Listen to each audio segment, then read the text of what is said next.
Institute.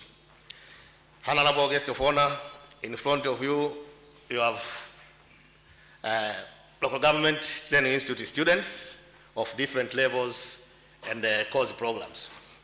We also have LGTI staff, academic staff, and the non-academic staff.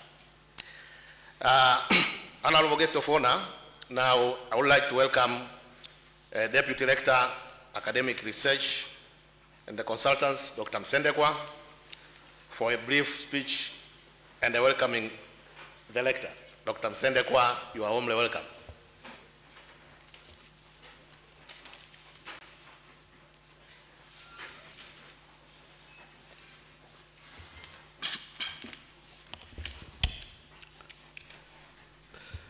Honorable guest,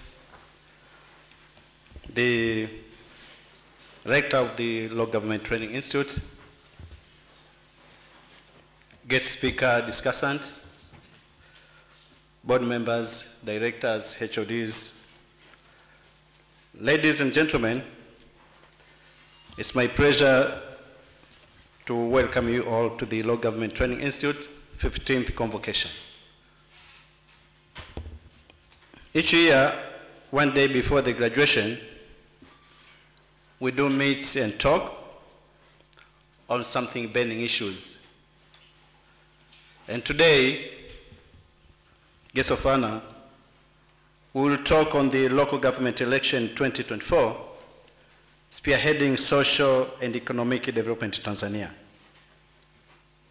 This is a topic, very topical motion that has come to the right time as Tanzania is preparing to hold the local government election 2024.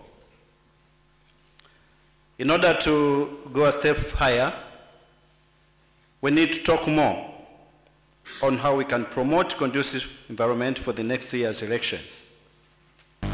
Today, guest of honor, we want to discuss as academicians and exchange ideas on how the local government election can spearhead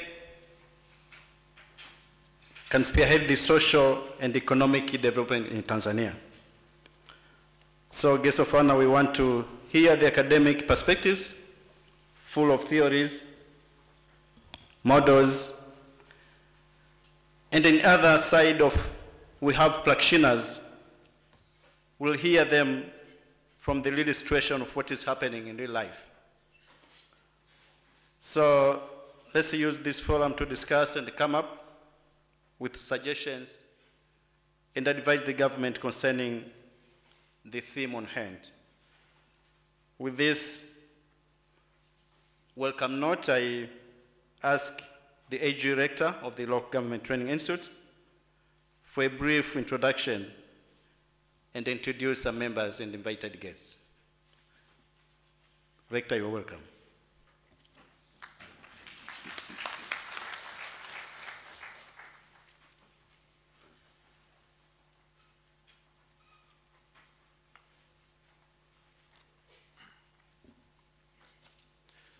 Honorable guest of honor, Mr. Sospita Mtwale, the acting permanent secretary, President's Office, Regional Administration, Local Government, Dr. Anosise Kesale, our guest speaker of this convocation, and Dr. Ajali Mustafa, our paper discussant, members of the Board of Trustees of the Local Government Training Institute, who are present today, Deputy Rector Academic Research and Consultants, Dr. Michael Msendekwa, and the Deputy Director Planning, Finance and Administration, Dr. Lazaro Alman Kisumbe, and the President of the Convocation, Mr. Suma Mampulo, Directors, Head of Departments, LGTI academic staff, LGTI alumni, ongoing students, members of the media, distinguished and invited guests, ladies and gentlemen, good morning. Let me start by expressing my gratitude to the Almighty God, the creator of heaven and earth, for granting us this good health. By His grace, we meet today in this 15th convocation of our institute. I'm honored and humbled to welcome you all this year's convocation event. On behalf of the Institute, I would like to convey my special thanks to the Acting Permanent Secretary, Pio Large, for accepting our invitation to join this academic event as a guest of honor.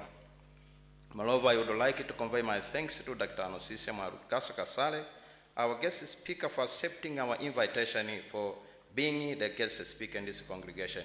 We understand your enormous experience in local government matters, management, and administration. Further, I would like to express my sincere thanks to Dr. Ajali Mustafa Nguyam for accepting our invitation as paper discussant. We also appreciate your academic experience in governance matters. Likewise, I you OLJT academic staff who will represent papers in this event.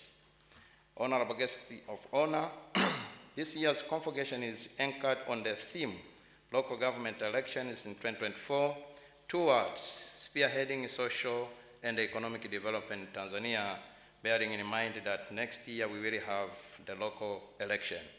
The theme anchors the core function of the Institute, which is centers on enhancing the capacity of LGAs to improve service delivery. I recognize and appreciate the role of LGAs as a crucial vehicle in realizing the overarching goal envisaged in the vision, that is to achieve middle income status by 2025. Honorable guest of honor, the aim of this convocation is to bring together scholars and the government stakeholders, local government authorities and practitioners, in particular to share practical experience and discussion on local government election. On economic and social development in Tanzania, it is my conviction that this convocation will trigger fruitful discussion on the local government election of 2024 and how it can trigger social and economic development of Tanzania. Honorable guest of honor, lastly, let me take this opportunity to welcome all invited guests to this congregation, and to LGTI in particular, you are warmly welcome. Lastly, let me take this opportunity to thank the welcome all partners who have been collaborating with LGTI in various undertakings. The Institute appreciates the extended contribution which enhance accomplishment of roles. I recognize and appreciate the role and the contribution made by Pio Large, allied academic institutions, financial institutions, the media, Hombolo.Tar Ward, Mitaa residents, and all our neighbors. Thank you very much.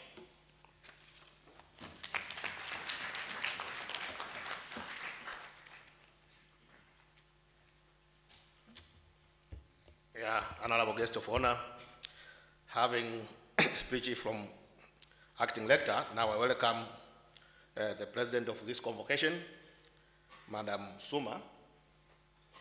You are warmly welcome.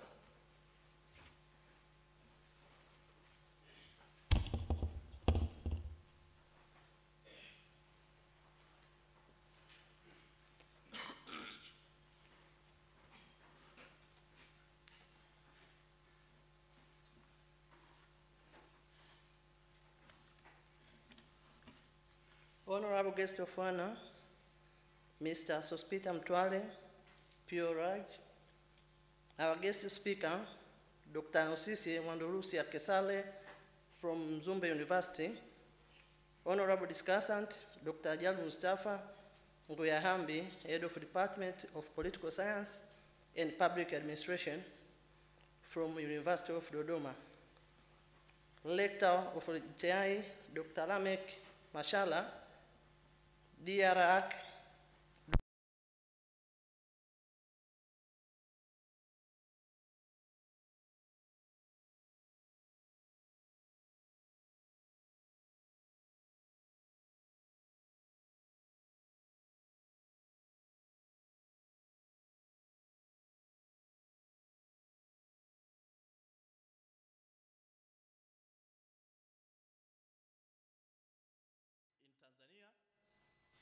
So my presentation also is on that theme.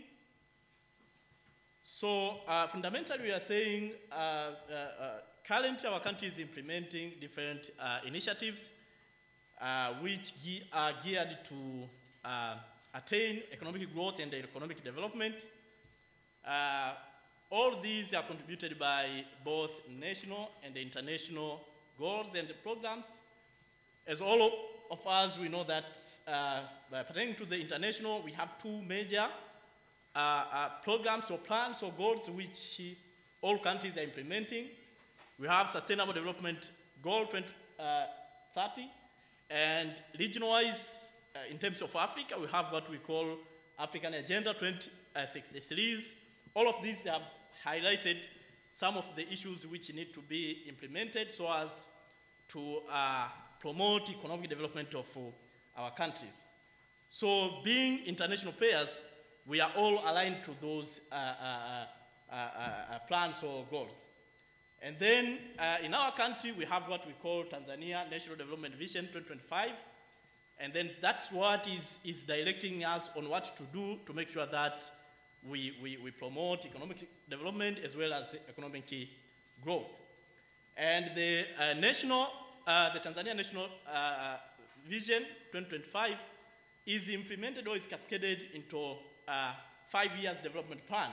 And currently we are implementing the third one, the third 5 years development plan. And this 5 years development also is cascaded into 1 year development plan.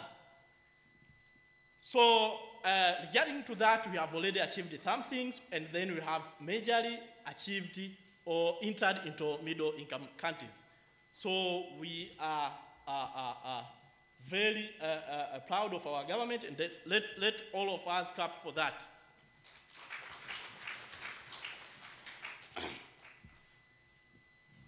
If we go to our constitution, the Constitution of the United Republic of Tanzania, 1977, sorry, it states that we, the people of the United Republic of Tanzania, have firmly and solemnly resolved to build in our country a society founded on the principle of freedom, justice, fraternity, and concord. And the Constitution also clearly specifies that those principles can only be realized in a democratic societies. So the national belief or vision of our country can be achieved through a democratic society. And then Article 3, Sub-Article 1 of the same of the Constitution states that Tanzania is a democratic country. And if you remember, our title or our theme is local government election towards spearheading socio-economic development in Tanzania, meaning that there is a big relationship between the election and promotion of economic development. Now, being a democratic country, it means we have to adhere and observe to the principles of democracy. In that, we are saying election is one of the fundamental principles of democracy because it allows citizens to freely make firm decisions of choosing or electing the leaders they want, and that they believe that one day or another they will help to promote their well-being. Under Article 5, Sub-Article 1 of the United Republic of Tanzania of the Constitution grants the right to vote. The Constitution says every citizen aged 18 and above is allowed to vote. And Article 8, Sub-Article 1 states that the sovereignty belongs to the people and that the power of the government, whether it's the executive, the judicial, as well as legislature, also come from the people. Meaning that once we are allowed to vote, it means we are showing the supremacy of the citizen to the government branches, which are judicial, executive, and legislature. In this way, election gives the people of the nation the way to assert their dominance by choosing representative. And that means those who are chosen or elected to be representative of the citizen, they are responsible or they are accountable to the people. Also, on the Constitution and the local government, to bring power closer to the people, the Constitution has established local government authorities. This is from under Article 145, Sub-Article 1. And it has specified that the purpose of establishing local government authorities is to transfer power to the people to participate in planning, implementing, and monitoring socio-economic development in their given areas. To promote supremacy of the people, local government conduct election after every 5 years. First, to give a constitutional right to the citizen of electing the leader they want, and then this election is governed by the Local Government Authority Election Act of 1979. Since this is an academic presentation, we have a theory which links what we are saying and what we expect to come out. We have what we call the principal-agent theory. The theory says or explains the relationship between two actors, wherein one actor is referred as a master or a principal, and another who assigns tasks to another actor who is referred to as an agent. When the principal assigns duties to the agent is responsible for making sure that duties are completed on a schedule and in the best interest of the principal. The idea is principal constantly monitor the actor to make sure that the intended goal is accomplished. And then if you relate now this principle with the local government election, here we have the principal and the agent. In our case, the local electorates or the citizen, in this case, are the principal, who assign duties and responsibilities to the agent, who in our context is those who are elected, whether a village chairperson, tar chairpersons, or members of the village or tar councils. So the citizen always will be monitoring and judging through sanctioning or rewarding the local government performance, because ideally that those who are going to be elected, they are going to oversee and govern local government authorities. So what is being done by the local government authorities is a reflection of the leaders we have chosen. So due to the principal agent theory, which says that, okay, this is the relationship between this agent and principal, it means that the principal, who are the citizen, will always be looking, assessing, and monitoring what is being done by local government authorities, which instead, and then they have sent their representatives who are local government leaders to oversee and monitor the bureaucrats. So in that case, there will be sanctioning or rewarding. If you contextualize it into election, sanctioning, it means that a leader who has been elected, if he hasn't completed or fulfilled his promises or her promises, and then he will be sanctioned by not being elected in the next term. And then those who have done well and they have promoted development in their given areas, so they are subject to rewards. And the reward is these people, they are going to vote for them, and they come back to the powers. After explaining that, and then now we have the question, does election matter? Matters in spearheading socio-economic development? Reviewing different literatures and documents, the answer is yes, it really matters. How? We are saying local government election help local government to promote local government accountability, as the election influence the local leaders to be accountable. If the local leaders are going to be accountable, it means even the local government authorities, they are going to be accountable too. This means the government may be interested in making appropriate decisions in responding to citizen needs and preferences, such as service provision in all ways. So ideally that, okay, we have elected our leaders, and we expect that these leaders, they will be making decisions, and their decisions will be based on our preferences or our demands. And then they will be responsive to us. If they are responsive to citizens, it means that election has done its work. Another idea is that through election, it will help or it will promote introduction of socio-economic policies that care local context and the priorities. When we talk of economic development, we are talking of citizen or people's well-being or improving the quality of the citizen. And these quality of well-being are improved through having good social services, whether education, health services, water, roads, and other infrastructures. So having the election, it means you are telling those who are in power that, guys, look, we are coming to vote. And then we will vote based on what you have done. What you have done will be reflected from the services which are provided by local government authorities. So having an election, it means it promotes now the introduction of socio-economic policies. Now, these socio-economic policies which are decided at the local level, because at the local level, from what we know, that whether in the village council, village assembly, or the council, the full council, they decide what to offer to the citizen. And through that, what to offer to the citizen will be reflected from what the citizen themselves want. Another is that political competition.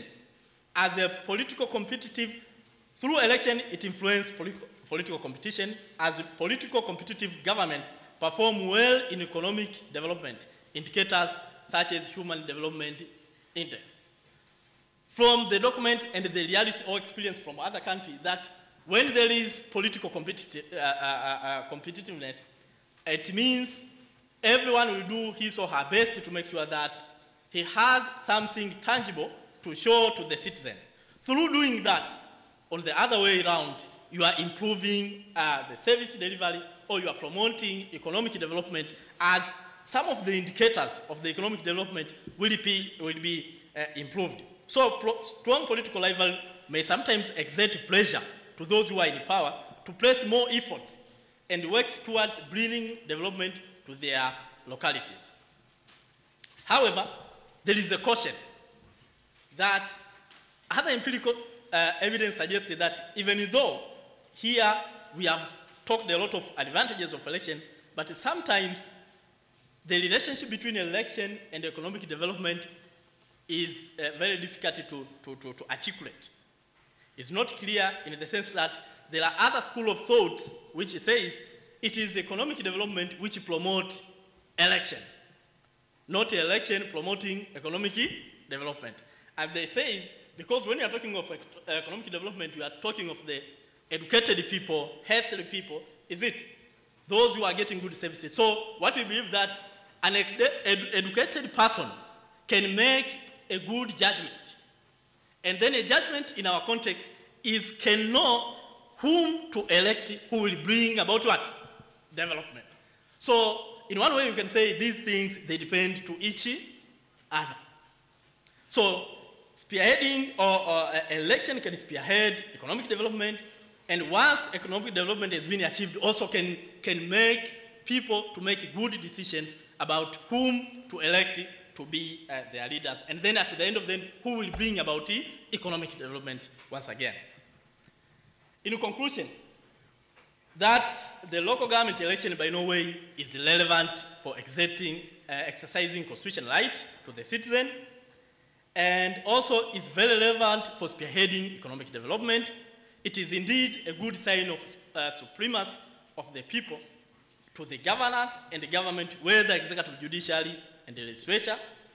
Therefore, we feel that the government and those responsible for election have a duty to provide a deserved right for all stakeholders, including citizens, political parties, and other non-governmental organizations, to make sure that they involve to their fullest in the whole process of the election, so as to have a fair and a free election, which we believe that in return will give us good local government leaders. Thank you so much for listening.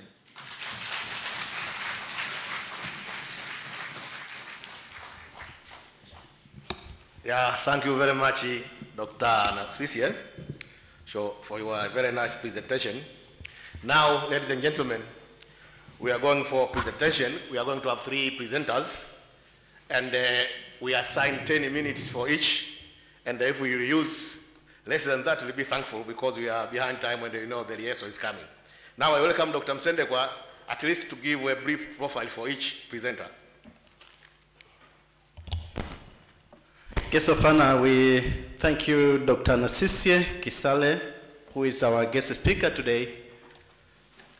So the guest speaker is going to be complemented by 3 internal speakers from our local government training institute. So this time may I welcome Rashid Mfaume Taka.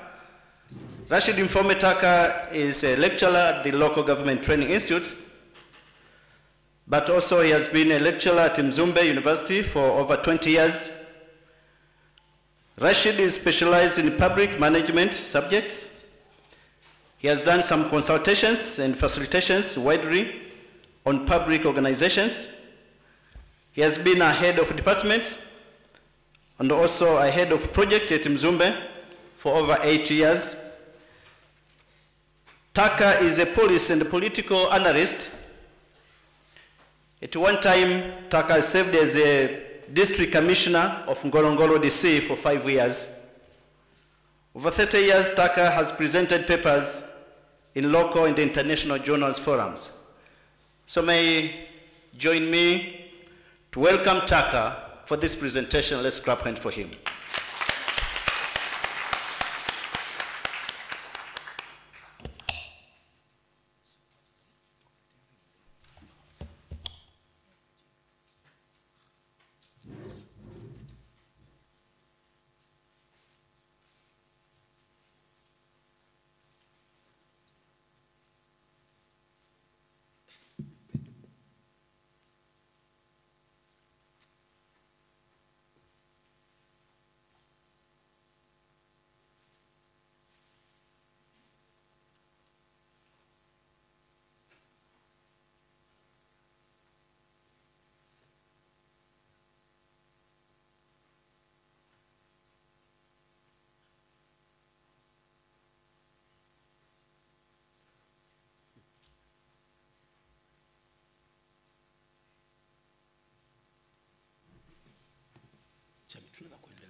Uchaguzi, lakini views ya panelist wakasema, lakini mbona mdogo alafu ana sauti ndogo? Yaani inataka kuwa kama sababu.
Mr. Guest of Honor, Chairman of the Convocation, members of alumni, and the students present. My name is Rashid Mfaume-Taka, and I'm going to share something related to local government election and how it can promote social and economic development. Mr. Chairman, within my 10 minutes, allow me to use 2 minutes to share something, normal thing, some light touch. Mr. Chairman, you may wish to know much as you know I know.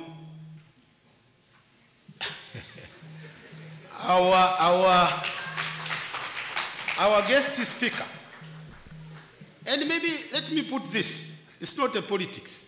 Niseme hivi. Our guest speaker, Dr. Kesale, kwanza nimefurahi sana. Namwona amesimama. Tazungumza yeye kwa dakika 2. Wakati miaka zaidi ya 12 hivi nadhani kama sikosei, nilikuwa chairman wa panelist ya kumwajiri. Wakati anakuja tumwajiri kama tutorial assistant. Sasa baada ya kufanya zile interview, hii imenifurahisha, ndio maana tunashare. Katika majadiliano wale panelist, huyu alifanya vizuri sana kwenye ile interview. Lakini views ya panelist wakasema, lakini mbona mdogo alafu ana sauti ndogo? Yaani inataka kuwa kama sababu sasa tufanye nini? Tumuache. Lakini tukawepo wengine tuliosema kwamba hapana, ni mdogo ndio maana sauti ni ndogo. Kwa hiyo atakavyoendelea kukua huyu, na nimefurahi. Nilikuwa naye kama mkuu wa idara, alikwenda kusoma nje, akarudi. Tena wakati anataka kwenda nikamwambia unaendaje Korea bwana? Wewe unaweza kaongea ile. Akasema hapana, tunaenda kusoma kwa Kiingereza. Nikamwambia good. Amekwenda amerudi. Kwa kweli nafurahi pia kuwa ni katika watu ambao tuliwagroom katika shughuli za consultancies, katika shughuli ya process facilitation, na anafahamu. Tumefanya naye kazi sana tu. Lakini baadaye mnamwona ni kijana kabisa, si ndio? Baadaye akaoa. Kwa hiyo mjue kwamba msitegemee mambo mengine zaidi ya hapa. Tulimuoza pale Morogoro, harusi kubwa sana. Kwa hiyo yuko vizuri. Na sasa hivi ni katika wasomi wazuri pale Mzumbe na kadhalika. Sasa Mr. Chairman, let's come back to our business. Now I want to share these things in both language, probably, within that 8 minutes. The main speaker at one point said the theory of whether development contributes, election contributes to socio-economic development or otherwise, he said it's still in debate. But for us, or for me in particular, I'm saying that debate is concluded. And is concluded with affirmative statement.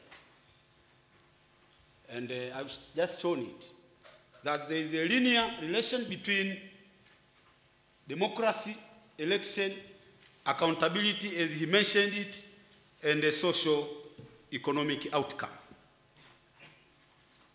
In his presentation, he also touched some very pertinent issues about provisions in the constitutions which gives right to citizens to vote, etc., etc. It is true. It is true, and I don't want to repeat on that because the same is in my presentation. But the main question which we also have dealt in our paper is, it is an election, yes, but what type of election and how do we conduct it to make it a meaningful election? Those are the issues. For lawyers, my friend Lendi brothers, in most cases they would say if you want election to be good, it must be legal. Yes, we say yes. But we are saying that is not enough. Legality alone cannot make election total meaningful. More things need to be done. What are they? Unfortunately, those things have not received the attention and are not common issue for discussion, even in your academic fora. But today, at least in 2 minutes or 4, I want to share those other issues. And what are the issues? The issues is, in order for any election to be meaningful, it has to meet at least 3 normative standard criteria. What are they? One is legality. Our lawyers would say, uchaguzi huu umefuata sheria zote. Na ukikosea sheria, they run to court. Na court itafanya kitu. Kwa sababu that's the only thing they know, kwamba ndicho kinachofanya uchaguzi. Lakini key speaker amezungumzia kwenye katiba, kuzungumza na mgeni wetu rasmi amegusa sana, kwamba uchaguzi uwe wa haki, uwe fair. Na watu waone kwamba huu uchaguzi ni wa haki. Sasa hayo maswala hayazungumzi kwa sababu huwa hayawezi kupelekwa mahakamani. Kipeleka mahakamani atakwambia kifungu gani cha sheria. Inaishia hapo. Lakini tujue mahakama haijawahi kutatua tatizo la uchaguzi duniani kote. Hata majirani zetu hapa. Mahakama ilishafanya ruling, lakini watu wakarudi mtaani, hali ikawa ngumu zaidi. Ni kwa nini? Kwa sababu mahakama inaenda tu kuangalia masuala ya legality. Umekosea wapi, vifungu gani vya sheria na kadhalika.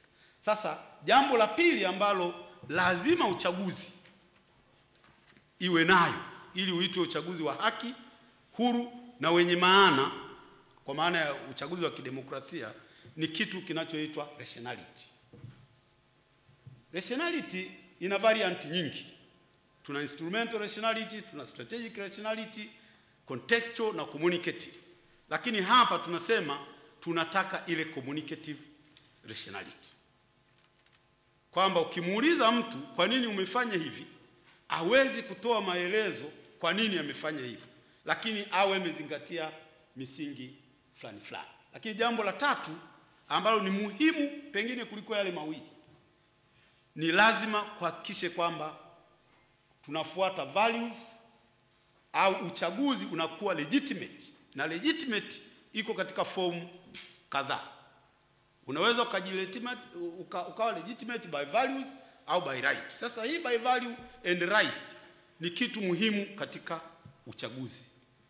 Wale watakaopata bahati kusoma full paper ambayo ina peji kama 18 hivi, wataona tulipoeleza vizuri theory hizo za legitimation by right, by values na instrumental rationality. Lakini ndani ya dakika 3 pia zilizobaki tunaweza tukaangalia uchaguzi wenyewe ni kitu gani. Wengi wanafikiri uchaguzi ni kwenda kupiga kura. Ndio. Lakini sisi tunasema kitaalamu uchaguzi una ngazi 3 au hatua 3. Hizo zote ndizo zinazotengeneza kitu kinachoitwa uchaguzi. Tuna ngazi inayohusu organization. Na hapa tunazungumzia masuala hayo na kadhalika na kadhalika. Na niwaambie kama tuna reflect uchaguzi wa serikali za mitaa, hili ni katika eneo ambalo wanafanya vizuri sana. Lazima tusifu. Tunaweza kupiga hata makofi. Miezi mitatu kabla ya uchaguzi wa serikali za mitaa, waziri anakuwa tayari ameissue instruments kwa ajili ya uchaguzi, na zinafika kule in time. Na masuala yote ya appointment ya returning officers, coordinator, yote anakuwa ameyafanya, mpaka seminar ameendesha TAMISEMI. Sasa hiyo ni hatua. Hatua ya pili ni kufanya uchaguzi, masuala ya polling station, kupiga kura, nini. Kumbuka masuala ya nomination ya candidates yako katika maeneo yale ya mwanzo. Na jambo la tatu ni kupiga kura na kuhesabu, au ukitaka kusema kutangaza matokeo pia. Sasa haya mambo matatu ukiangalia in its totality ndio yanayotengeneza kitu kinachoitwa election process. Na kwa nini nayataja haya? Tunapozungumza kwamba uchaguzi huu uko fair, uchaguzi huu ulikuwa na kasoro, lazima uweze kupigeon hole. Kasoro ilikuwa wapi? Ilikuwa katika stage ya kwanza, ya pili au ya tatu. Lakini at whatever steps, ni lazima uhakikishe kwamba hizi steps zinakuwa linked na zile criteria kule. Kwa hiyo tunatazama, je, katika stage ya kwanza criteria ile tuliyohitaji ya kwanza ya legality ilifuatwa? Yes au hapana? Kwa kiwango fulani. Stage ya pili na kadhalika na kadhalika na kadhalika. Sasa tulikuwa na case study ambayo tumeieleza vizuri kwenye paper, na hili si jambo baya. Hii case study tunaitumia kwa ajili ya scholarly discussion, lakini niseme kwa sasa hivi, let gone be bygone, yale yamepita. Kwa mtazamo ambao rais wetu ameuchukua sasa hivi kuhusu masuala ya political ground na uchaguzi na kadhalika, yale yamekuwa historia. Kwa sababu naamini sasa tunakwenda kuwa na utaratibu mpya ambao ni mzuri, utakaye guarantee right, value na legality ya uchaguzi wetu. Kwa hiyo kesi hiyo ambayo tumeicite from Ngorongoro district, tumecite baadhi ya anomalies zilizokuwepo katika different stage. Kwa mfano katika organization stage, lakini pia katika stage ya piga kura na hata katika stage ya matokeo. Tuliona kilichotokea kule katika organization stage, issues za nomination of candidates zilivyokuwa, na zilileta shida kidogo, kwa sababu hasa wale wa vyama vya upinzani hawakuwa wamepata nafasi. Na mimi nimshukuru Mheshimiwa Rais, aliliona hili wakati anazungumza na wadau wa siasa, akatania kidogo pale kwamba tuliwaminyaminya kidogo. Yeah, she's just fair, na mimi namsifu hivyo as academician, yuko hivyo, yuko fair. Tumpigie makofi. Na ndio maana akasema tunakwenda sasa kurekebisha ili mambo ya kusema ulikosea herufi kwenye jina, sijui nini, yasiwepo. Ili wale assistant returning officer wasifunge ofisi kabla ya muda, ili kukimbia wale wengine wasirudishe fomu. Sasa nasema katika uchaguzi ule, hata turnout katika maeneo machache ambako kulikuwa na opposition candidates ilikuwa ni ndogo sana. Kwa mfano pale tumeindicate kwamba kulikuwa na average ya 25%. Hiyo ni watu waliojitokeza kupiga kura. Hii sio afya hata kidogo, si ndio? Sio afya hata kidogo, na ni jambo ambalo lazima tujifunze kutoka kwenye kesi kama hizi, ili huko mbele tuweze kuimprove. Kwa sababu tumekubaliana kwamba uchaguzi ni component ya democracy, ni sehemu ya haki ya kikatiba na ya kiraia, na ndio unaoweza kupromote pia social and economic development. Kwa hiyo tunaona kwamba uchaguzi uliopita kwa sehemu kubwa, angalau kwa kesi hiyo tuliyoicite, ulifall short of legitimation by value and right, lakini ulifanya vizuri by legitimation through outcome. Na kwa maneno mengine, ukihusianisha na ile concept ya rationality, ulikuwa instrumentally rational. Na kuwa instrumental rational maana yake kilichoangaliwa ni goal, ni output tu ipatikane, ila hii means ya kupata kule haikuangaliwa sana. Na critics walifika hatua wakasema this election was there to promote the interest of charlatan, rampant populist and elite clientele. Maybe they were right on their own right. Walisema hivyo. Ndio maana nikasema ni historia ambayo tusingependa sana tuirudie, na naamini kwamba kwa sababu katibu mkuu yuko hapa, haitaweza kujirudia, na political ground ninavyoiona tutaendelea kuwa watu wa mfano kama ambavyo nchi yetu imekuwa mfano katika mambo mengi. Kwa hiyo tumeconclude sisi kwamba ukiapply zile model na concept zile za rationality, la legitimation na kadhalika, unaweza ukaona kwamba uchaguzi wetu at least ulikuwa legality rational. Lakini katika hivi criteria zingine mbili ya legitimation na criteria ile nyingine, ulifall short of that. Na nimemalizia tu kwa kusema how do we move forward? Tumepropose at least at this scholarly level, na tumepropose kwa kujua na kuappreciate kwa politicians have ideologies, but they have also to respond to the incentives. Ameeleza vizuri key speaker kwamba ukiwa na viongozi ambao wamechaguliwa vizuri, wale wanakuwa accountable to their electorates. Kwa hiyo electorates wanakuwa tayari kucooperate nao katika masuala ya maendeleo. Na katika kesi ile tuliyoicite yalikuwepo maeneo ambako viongozi waliochaguliwa kwenye uchaguzi ule walijiuzuru hata kabla hawajaapishwa. Nashukuru 1 minute. Lakini pia tumepropose kwamba ni lazima tuhakikishe kwamba uchaguzi wetu uwe legal kama ilivyo kawaida, uwe communicatively rational, lakini uwe legitimate through value na kadhalika. Lakini the second ni kwamba kama wote tunaweza kuembrace na kuenforce our president's philosophical motto of 4 R's, nadhani tunaijua zile 4 R's, ndio?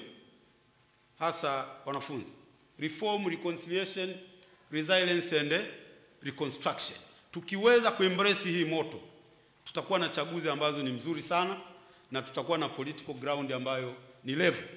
Na ya mwisho kabisa, tunaungana na Watanzania kupitia kwa Mheshimiwa Rais na bunge letu kwa kuanza kuamend instruments za uchaguzi, sheria ya uchaguzi, sheria ya tume ya uchaguzi.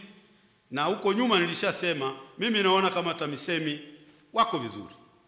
Hiyo ni my own thinking, kwa sababu uzuri wa uchaguzi huu wa serikali za mitaa, hata wanaosimamiwa ni waajiriwa wa TAMISEMI. Unlike ule uchaguzi mkuu, kule wanaosimamia sio waajiriwa wa tume ya uchaguzi. Kwa hiyo unaona kidogo kule kuna shida. Lakini huku naona bado chombo chetu kinachosimamia kimekuwa vizuri, na nimetoka kukisifu kwamba kinafaa kuendelea kufanya hivyo. Baada ya kusema hayo, this was just a case to, if there is any case to worry, na hapa nilizungumza zile kesi ambako baada ya uchaguzi wale viongozi waliochaguliwa waliamua kujiuzuru kwa sababu waliona hata uchaguzi wenyewe ulikuwa kidogo na matatizo na wananchi hawakuwa tayari kuwapa ushirikiano. Thank you very much for listening.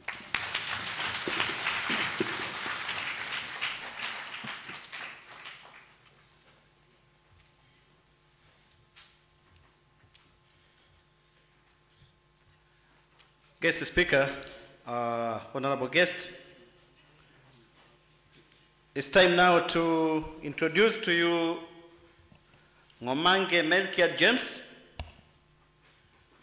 Ngomange is an assistant lecturer in public administration and public policy.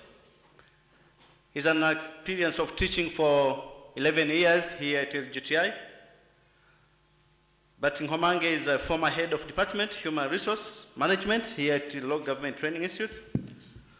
Currently, he is a coordinator of quality assurance and control. He holds Bachelor of Public Administration in Public Service Management at Mzumbe University. He holds a Master of Research in Public Policy from the University of Dar es Salaam. Ngomange is a policy analyst. He has developed a great interest in teaching public administration, management, leadership, public policy and research. But also, he is ordained church elder, Seventh-day Adventist Church. Join me to welcome him with hands.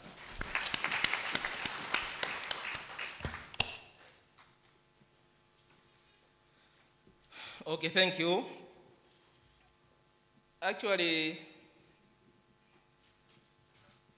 my article will focus on the comparative analysis of the grassroots election from the selected East African countries and what the rest of Tanzania could learn from our neighbors towards 2024 election. Local authorities election. And actually the selected countries are Rwanda and Uganda, because the East Africa community actually have 8 countries: Somalia, recently included, but the area where we can say that they are the role model and have impeccable local government elections is Tanzania, Rwanda, and Uganda. There are a lot of things that we can learn from there. Actually, all of us, we know that local authority election is always recognized as a prerequisite for achievement of sustainable economic and social development. That's why.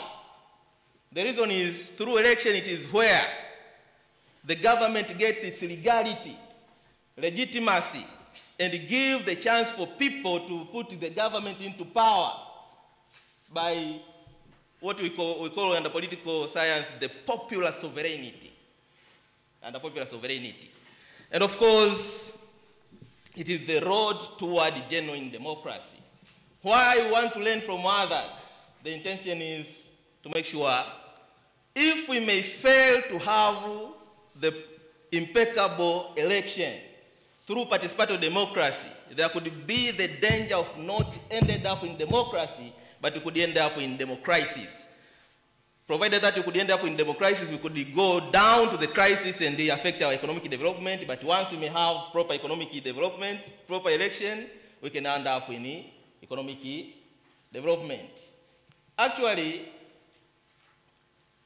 when we talk about the local government election, in Tanzania it touches the grassroots levels, which include villages, Mitaa, and hamlet. For the case of Rwanda, actually, it touches from the province, district levels, sectors, cells, and villages. And for the case of Uganda, they do as we do here, but the minor difference with Tanzania, even in Uganda, the local councillors are elected to the local government election as well. In Tanzania, the local councillors are elected during the general election. Actually, this article is informed by two theories. We have the stakeholders legitimacy theory and citizen participation theory. The stakeholders legitimacy theory, actually, it is derived from the private sector, started from the shareholder, then to stakeholders. Why? Because the shareholders are the one who decide about the management of the institutions at the private sector. They are to be informed about the performance of those institutions, and they are to question. So even in government, it is implied that the local government sectors, because what we may say, the umbilical cord that connects people and the government is through local government institutions, where it is, that is the place where citizens could have the chance to participate directly, to question, to decide, but also they are to participate in choosing the leaders for their ownership stake, because citizens are the ones who give resources to the government. They participate for their ownership stake. And actually this is in compliance with the Constitution of the United Republic of Tanzania, Article 8, Sub-Article 1. And on the citizen participation theory, actually this wants people to participate in government specifically on all things that affect their daily life. So they are to participate in election because it has the direct impact to their life. Now let me go directly to the selected local government authorities by making some comparison from the political. Actually, all of us, we use the partisan system, the partisan politics. Tanzania, Rwanda, and Uganda. No non-partisan system. And actually, on the decentralization policy, on this area, we'll see our neighbors in making sure that they practice nice participatory democracy. Actually, they have decentralization policy. Rwanda, they have it, and actually I tried to pass it, it is very nice. Rwanda, Uganda, they have, but in Tanzania, there is some some here say that we have already a draft of it, but actually, as a policy analyst, it is not already approved, if I'm not mistaken. But we will get more answers from there. Youth engagement, women engagement, and the electoral system. Actually, the election in Uganda, actually it passed through different coup-d'etats up to 1989, but from 1990, it is when Museveni decided to take a very decisive step to stabilize democracy over there, to make sure that they have civilized the politics. From there, Uganda held regularly, after every 5 years, the local government election. And contrary to Tanzania, here in Tanzania it is under the coordination of PROJ.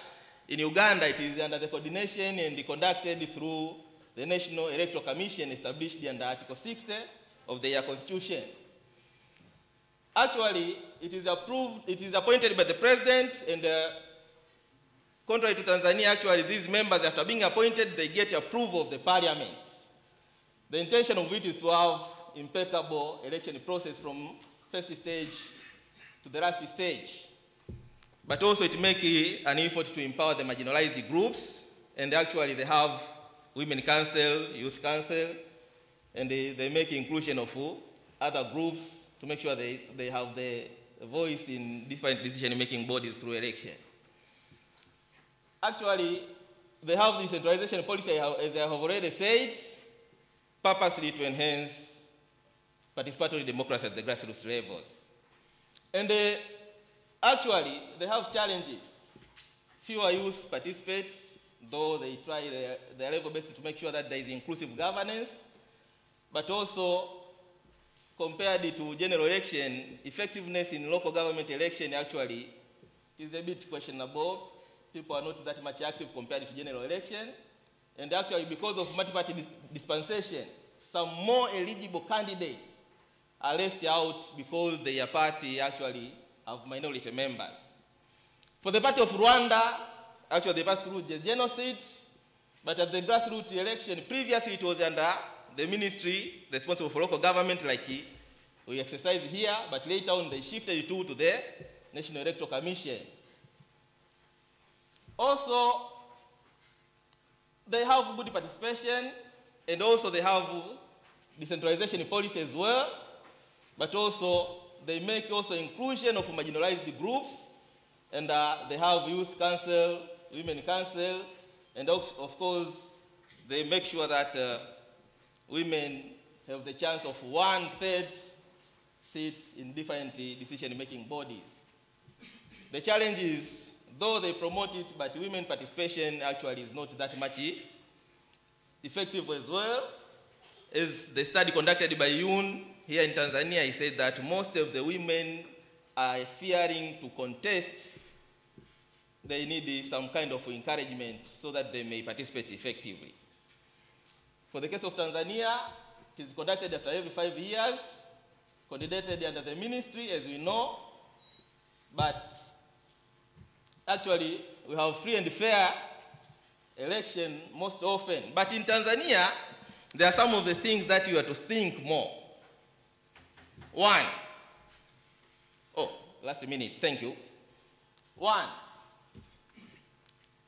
the election is coordinated under the PROJ. Actually, scholars and some other opposition parties claim on that it is under the minister who is the member of parliament from the partisan system, the ruling party. So they question the impartiality and the loyalty of him concerning this local government election. Where is the neutrality? So sometimes they claim that it could be shifted to the National Electoral Commission. And actually, the Article 4 of Africa Union Declaration wants citizens to be they have right to vote and actually be voted. So through partisan system, actually some of the people lose their right, but it have the advantage. If we may allow it, everybody to contest individually, actually we may end up in democracy rather than democracy, because chaos may arise. Finally, what Tanzania can improve I think you have to formulate decentralization policy and implement it. You have to continue encouraging youth participation, because the report shows that from the previous election, 23% of youth have participated. Why? They are the people who form the largest segment of our population. Also, those who aspire to contest, let us encourage them to join the political parties so that they may not lose their rights.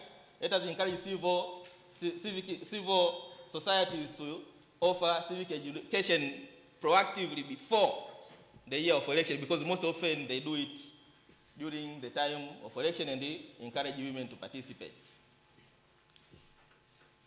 Collectively, we can make democracy rather than ended up in democracies, and enhance, boost up our economic development. Finally, remember, your ballot is powerful than bullet. It is a famous saying from Abraham Lincoln. Translation, kura yako ina nguvu kuliko risasi. Thank you.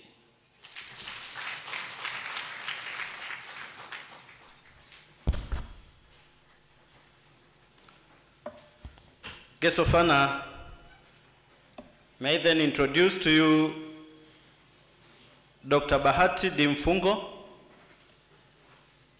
Dr. Bahati is a senior lecturer. He's a researcher in the consultants. He holds a PhD from the University of Dodoma, majoring in public policy, good governance, and community development. Dr. Bahati currently is a director of research, consultants, and short course at the local government training institute. Please join me to welcome him with hands.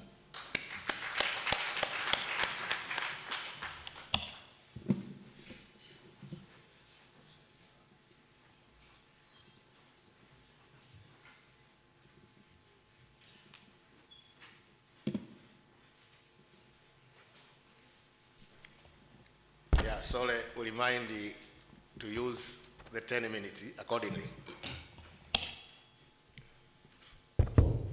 Yeah, the guest of honor, acting permanent secretary, Mr. Sospita Mtwale. May I appreciate the entire table so that I may use my time so amicably. Good morning, all of you. Sasa hivi ni asubuhi, eh? Good afternoon, all of you. Yeah, as you can see my title, I'm talking about participation of women in election in Tanzania. But the question now comes, do their voices get heard? And my question now comes, can I see the hands of those who call themselves women in here? Women. Wanawake, can I see mikono ya wanawake walioko hapa? Aya, tushushe mikono. Mwakani 2025 tutakuwa na uchaguzi wa serikali za mitaa. Can I see those who will contest? Ambao watagombea mwenyekiti wa vitongoji, mwenyekiti wa nini? Can I see? Can I see those who will vote? So how your voice will get heard now? That is my topic. Yeah, guest of honor, actually, I will be having introduction, problem statement, methodology, findings, and conclusion. Boso, say kidogo na haitembei. Au tutumie nani?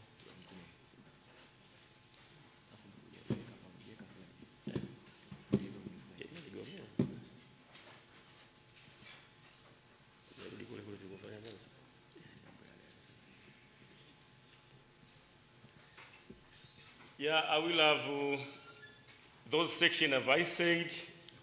Mr. Mbosso is trying to correct some issues here, but in order to save time, I'll continue. Yeah, my topic is based on the issue that election is the function of people participating to decide their leaders. So when people decide their leaders, it means they have to go for election. And now we have two sections of people, or we can say we have two people in the world. We have women and men, female and male. And unfortunately, the number of women are quite so bigger when you compare with men. But also statistics, some studies show that there is an empowerment system to make women get involved in election. But it's not just voting, but also to aspire for the positions, to land the office. But knowing that women have been marginalized, there have been some effort trying just to make sure these people are empowered. Tanzania is a signatory to many ratifications, to many conventions, to many declarations about gender empowerment and gender equality. However, when you look on the participation of women in these areas where election is concerned, where decision-making are made, where decisions are made, the number of women is quite few. And now the question comes, where the voice of women will be get heard, and do they really make voices? So, as I'm saying, I will just determine in this study the extent to which women have been participating in local government elections, but also trying to figure out some challenges which impede their participation in these elections. And my study actually dwells on the qualitative kind of review. So it is a desk review study where we analyze some literatures from other authors, trying to analyze and see if there is something we can add to the knowledge. Also, we went through the manifestos from different parties, and also we went through some electoral laws, trying to see how the election in Tanzania in terms of these local authorities have been conducted. The findings now, as we answer the specific objective number 1, it's really quite interesting that in Tanzania, most of the political parties have in their manifestos the gender issues. They do embrace gender issues in their manifestos, be it Chadema, be it CCM, be it CUF. However, the number of the people and the women who hold the position in those political parties is low. And this brings us to the question now, the number of women in decision-making bodies at the grassroots level, just taking at the party level, yani kwenye chama wako wachache. Sasa, do you think wanaopitisha wagombea ni kwenye chama? Do you think those people will let more women to get into the aspiration of position? The answer is no. Tukuchukulia mfano wa 2019, that's the statistics. Na ndio nyinyi mmeonyesha hapa kwamba next year you want to go to vie for posts. And now the figure is that. Sasa, do you think your voice will get heard if you keep quiet like this? Sasa, generally speaking, Tanzania lacks comprehensive information on how women can effectively exercise their leadership within local decision-making bodies. Although party manifestos embrace the gender empowerment component, there is a vacuum on how to guide women to utilize the available opportunities.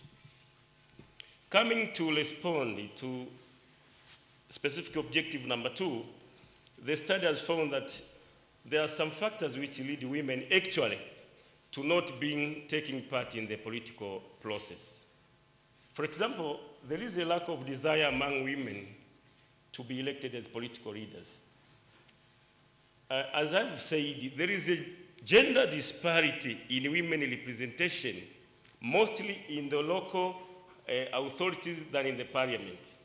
Hata ukichukua statistics zilizozionyesha, katika local level, madiwani wa kike, they are quite few compared with the wabunge. These are the issues. People, actually women, they lack the desire to compete. They want to vote, but they don't want to be voted. Another reason, dominant patriarchal system in most rural settings. Women, in most cases, are voiceless.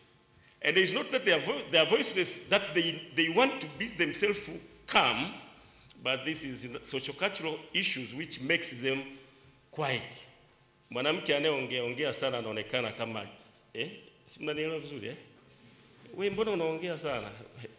So these are socio-cultural practice sometimes inafanya wanakuwa wana nani. unleveled platform among women and men during elections.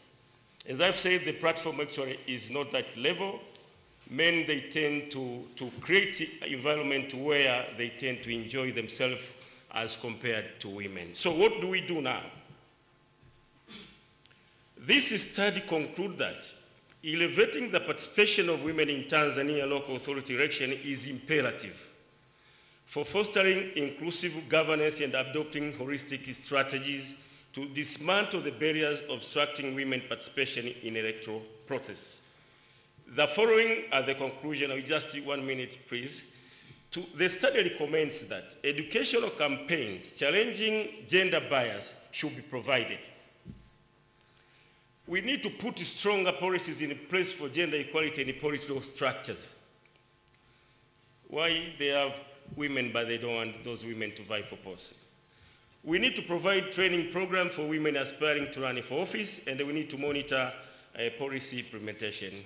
So I will now finish my study, but before I finish my presentation, I will also want to declare that this paper has been co-authored by Dr. Ben Sule and Dr. Bahati Mfungo. May I please welcome Dr. Sule to wave his hands, just because this is your paper also.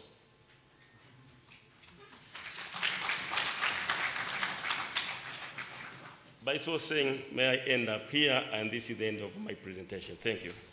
Yeah, thank you. Thank you, Dr. Bahati Mfungo. Now we embark on discussion. Before I invite Dr. Msendekwa, our discussion will compose two parts. The first one will be from our discussant. We assign you 15 minutes, and the remaining 15 minutes will be distributed to the floor. Now it will be your time to contribute to any of the presented paper. Now I welcome Dr. Msendekwa to just give us a profile of our discussant.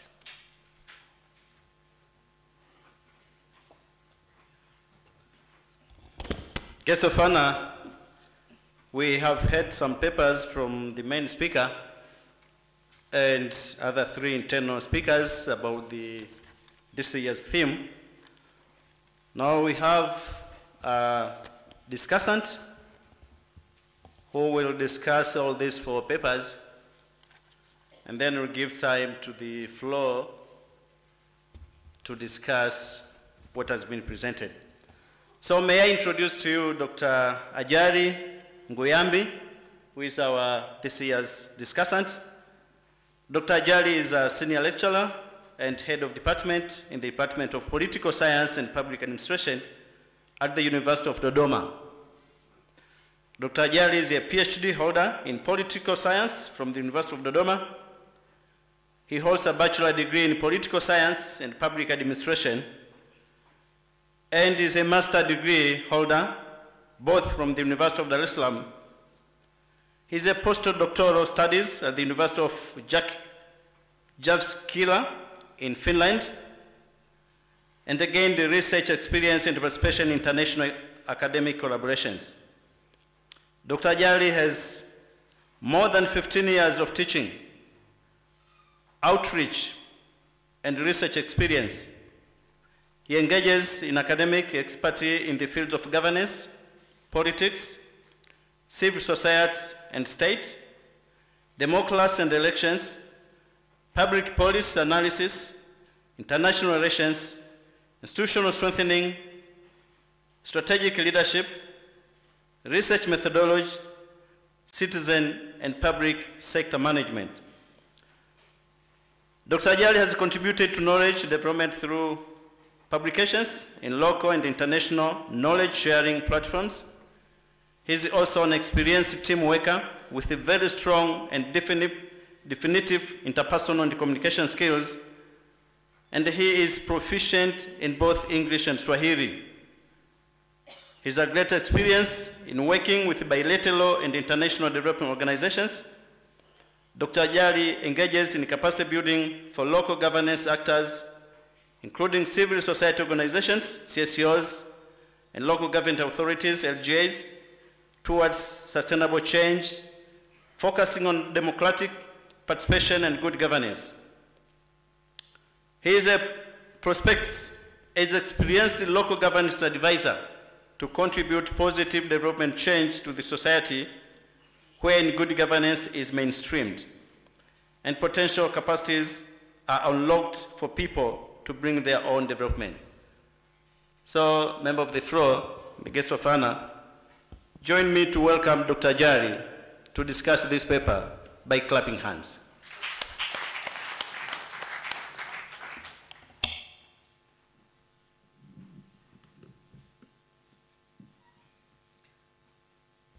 Guest of honor,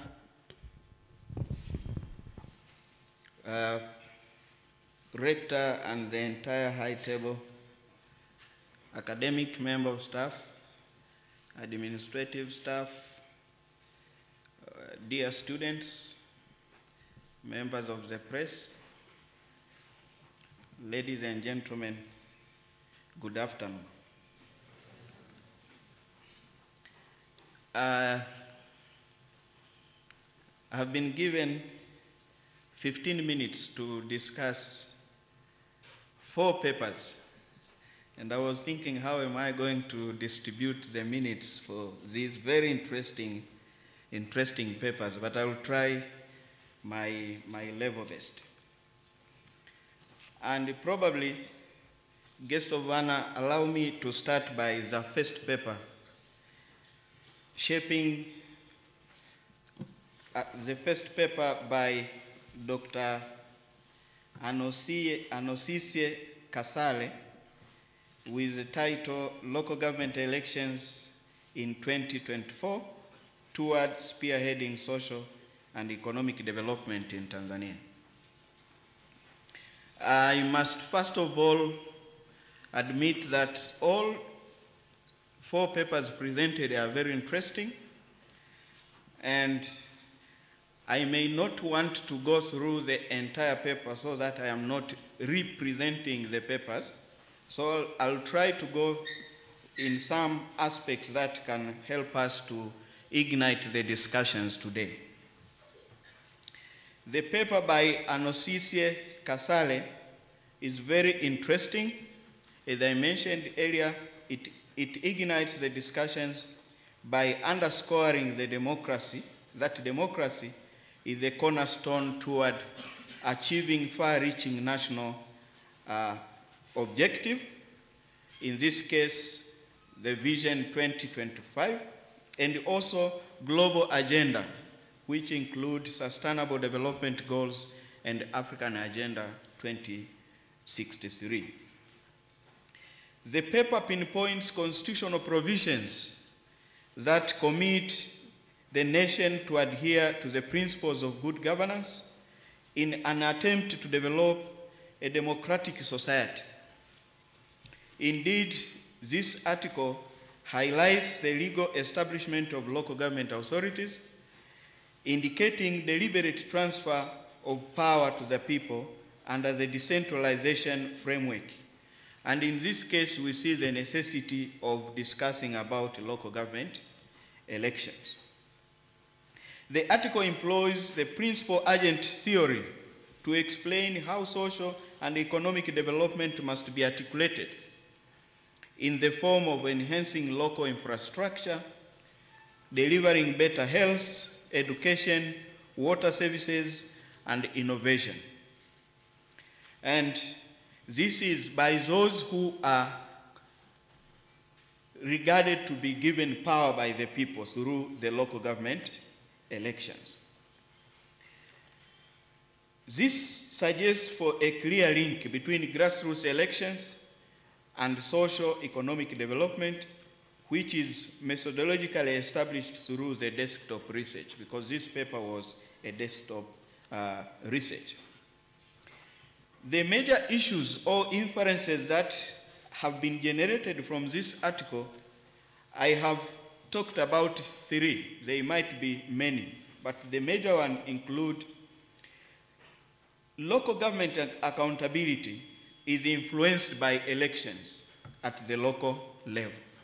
And because we are discussing about local government elections, it is important to consider the concept of accountability. And in this case, accountability is fundamentally important in the governance or in the administration and management of local government authorities.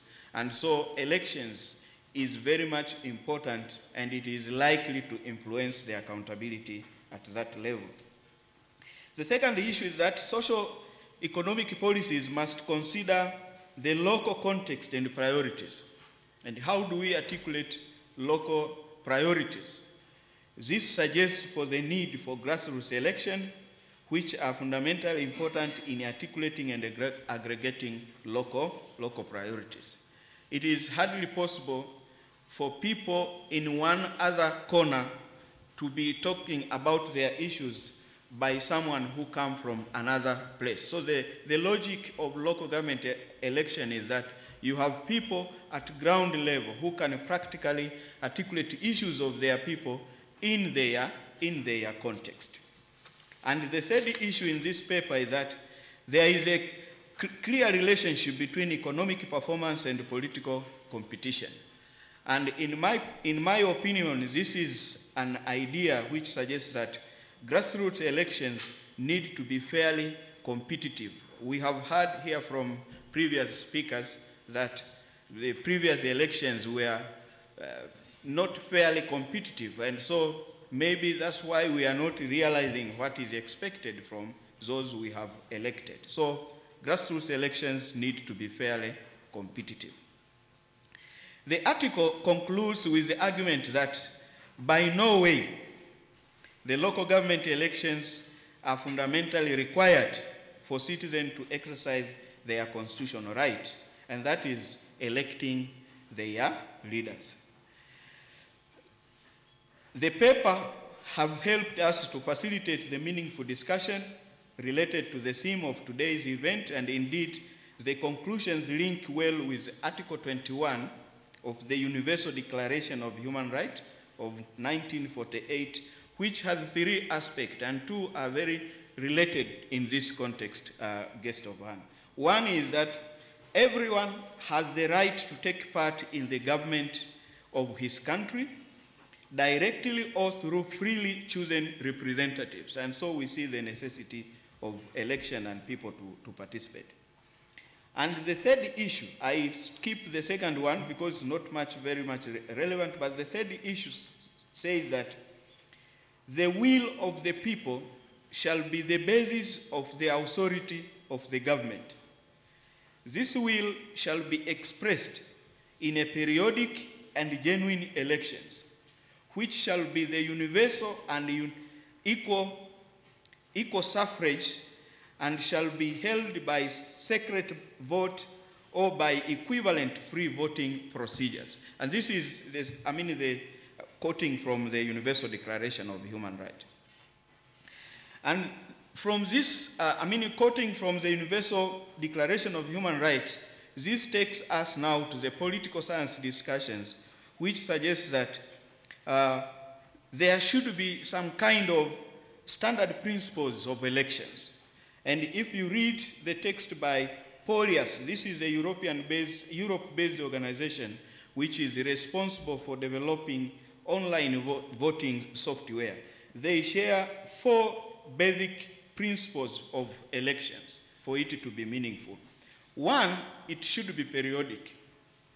And of course, in Tanzania, in terms of conducting periodic elections, we are very much good. We can all of us be, realize this one. In other words, election should be held at a regular interval, and in Tanzania, 5 years suffice to explain this particular element. But the aspect of periodic is again the concept of accountability that we have talked about. When you conduct periodic election, then the one in power is always trying to perform, because after 5 years, people will ask me about what I have done. So that is, again, trying to reinforce accountability. Another aspect is that elections should be genuine, meaning that votes have the ability to change the government. We have heard here about the concept of voice of the people. When the election is done, more often we see in the newspaper that people have spoken, meaning that they have made their decision about what they want, which way they want to go, which policy they want to pursue, etc. So elections should be genuine. When you go into election, then you are not expecting what you think should happen is not happening, then the voice appears that it has not been heard. The third element is universal suffrage, and here we are talking of the question of equality, that every citizen has the right to vote regardless of their background, be it faith, political affiliation, ethnicity, gender, education, disability. We should not consider this at all. And I heard about the paper regarding women participation is somehow covered within this particular standard principle of election. And the last element is the secret ballot, that people should vote with their own conscience, not to be influenced in anyhow. And by remarking this, maybe in my opinion, in addition to what this paper have argued, I also support the paper and probably suggest that we should recommend also to adhere to the basic principles of elections as it has been suggested. Honorable guest of honor, allow me to discuss the next paper. And the next paper is presented by Rashid Takamfaume and Paul Francis Fati. And this is titled Shaping the Future of Democratic Governance Through Local Government Elections in Tanzania. And it shares some critical reflections. I should mention that at the outset, the paper is timely written and it gives insights on how to go through the forthcoming 2024 local government elections in Tanzania. Again, while taking into mind that we are reflecting on the previous local government elections conducted in the year 2019. Now, with this observation, I want to commend the two authors for good choice of the topic. As I mentioned, it is very relevant and timely. The paper is very detailed with the length of 18 pages and organized in 5 main parts, including introduction, material and methods, election process, reflexive analysis and discussions, as well as conclusion and the way forward. The guest of honor, the methodological approach in this is very acceptable and it guarantees validity of the material collected and again, reliability of the finding used to generate conclusions in this particular article. At conceptual level, the paper discusses 2 important conceptual issues, among others. One is democratic governance and grassroots, at grassroots level, and second is democratic election and socio-economic development. If I were to relate these issues, they bring in how those 4 different variables attempt to explain the phenomena that is on the table. I should say credit should be given on discussing governance, democratic governance and grassroots election because because local government elections do not attract the international community attention, yet it is considered as a mirror for general elections. As we are preparing for 2025, oftentimes discussions today is that we are getting into elections next year to prepare for 2025. But again, the preparatory kind of election is not given that attention which is very much required. It is not only my argument, but again, if you go in the literature, you'll find another text by Ngware and Haule, 1993, who wrote the same kind of discussion regarding with the title, The Forgotten Level, Village Government in Tanzania. And the issues which are discussed is the limited kind of capacity at that level to be able to manage these kind of issues and the manner in which they are being responded to. Democratic elections and socioeconomic development, again, this is a very important aspect. Conceptually, democracy is hypothesized to be a prerequisite to development. in various domains, including social and economic domain. Literature has testified this through, though they argue that Africa has not optimized the benefits of democracy due to shortcomings in their practices. In other words, the point I'm trying to make is democracy is related, or good governance, electoral, democratic elections have direct kind of relationship with development. Only that, given our practice, we have not been able to optimize that kind of relationship. And maybe this can be a starting point. If you go in the literature, Cloud Arc 2001, and again Williams AB 2001, they have the same kind of discussions, democracy and development in Africa. And the other article by Williams speaks about, the title of the article is No Democracy, No Development, Reflection from African Countries. So you can see how democracy is related to development. Now, since the elections are one of the components of democratic governance, and here I want to correct my comment, because when I was listening to presenter, I came to realize that there is this question that is asked in the article, but it has been differently asked when it was being presented. If you read in the article, the question is it possible to conceive election as a means of spearheading social and economic development? And for me, this question was not properly framed, because we are not debating anymore about whether democracy can bring development. The question in that case is properly asked in this, when the presenter was making his point here, that how Africa can optimize the benefits of election to spearhead social and economic development. Because we are not debating about whether democracy can bring development. At the empirical level, the discussion suggests that elections can spearhead social and economic development, and this has been testified by the empirical evidence from the case that the study was conducted. However, this is subject to avoiding or mitigating pitfalls and challenges such as those experienced during 2019 local government elections in Tanzania. That has been the reflection around. The conclusion and the way forward provide practical recommendations: conducting grassroots election by enduring and embracing the tenets of democratic elections, which is the aspect of credibility; conducting grassroots elections by expecting democratic virtue of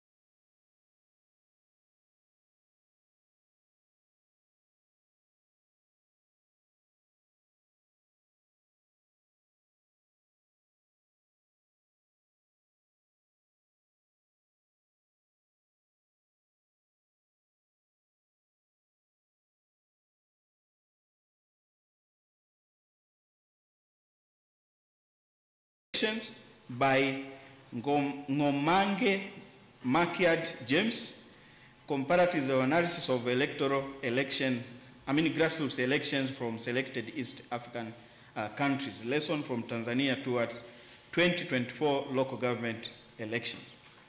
Again, this paper offers an interesting learning opportunity to understand the relative merits regarding the conduct of local government elections in East Africa countries, while appreciating operating differences between, based on the context. The paper employs 3 cases of Tanzania, Rwanda, and Uganda, though it does not clearly justify the reason as to why the 3 cases has been selected. The article is premised on the argument that the local government elections are prerequisites for achieving sustainable development, while noting that elections legitimizes the serving government. And I entirely agree with this particular argument.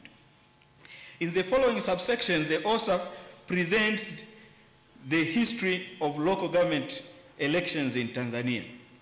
The history covers the introduction of the elections during the colonial era, practices after independence in 1961, and also the further development during post-independence era. However, the subsection appears to be more descriptive that do not raise issues to inform the current discussions. And I also have the opinion that one would expect subsection to highlight also in brief the histories of other cases to inform the comparison and related discussion in the forthcoming subsection. The author employs a stakeholder legitimacy theory and citizen participation theory, while the area argues for the importance of identifying and engaging relevant actors in local governance. The latter examines the roles and participation of citizens in decision making. The paper highlights some issues regarding practices of local government elections, and ends by sharing the major challenges as follows. We have some challenges from Uganda, Rwanda, and Tanzania.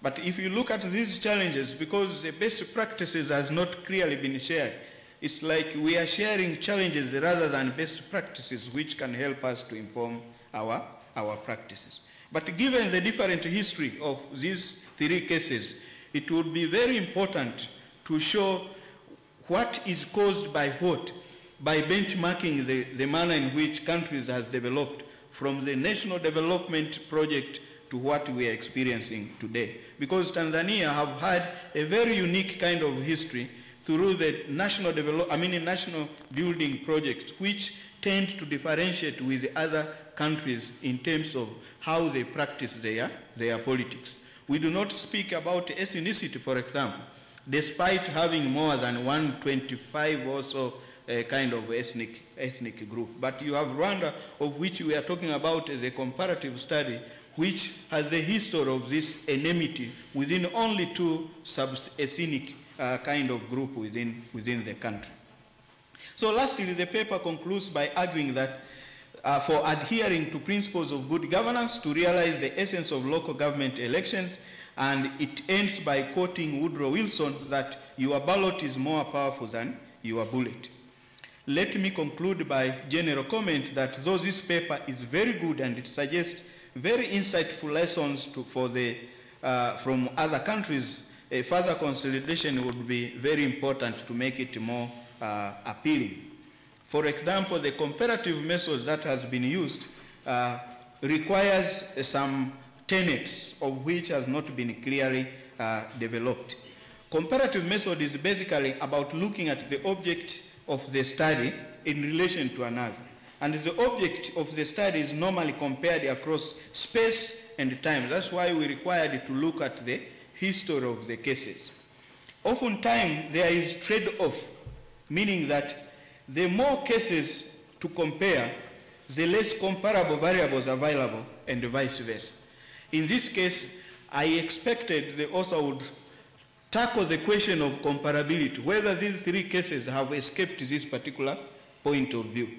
Otherwise, if there is no explanation, the justification for this, it is quite difficult to understand whether these three cases are not more, because the more you have, the difficult it becomes to compare. That justification has not been shared. Otherwise, it's very interesting paper that suggests for a very meaningful discussion.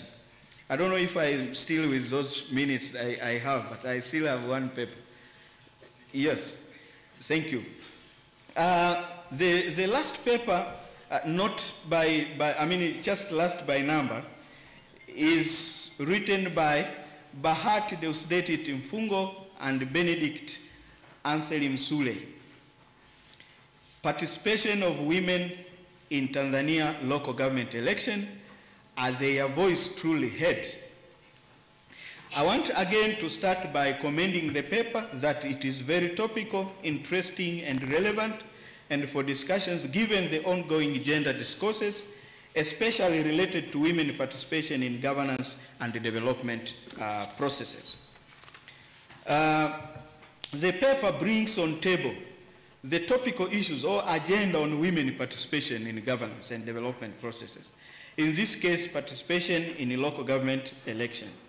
It highlights all kind of efforts that the United Republic of Tanzania has done to promote gender equality in local context as well as at global scale. The paper reminds the reader to commitments that the United Republic of Tanzania has subscribed, including the international protocols and conventions. To mention but few, you have CEDAW, you have African Charter on Human and People's Rights, Beijing Platform of Action of 1995, and also SADC Gender Development Declaration.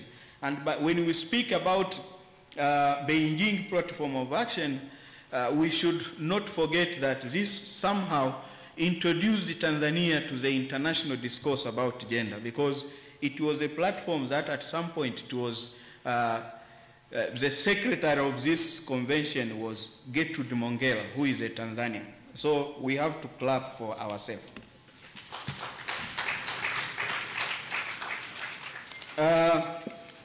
Employing desktop research, the paper examines two important aspects. One is the status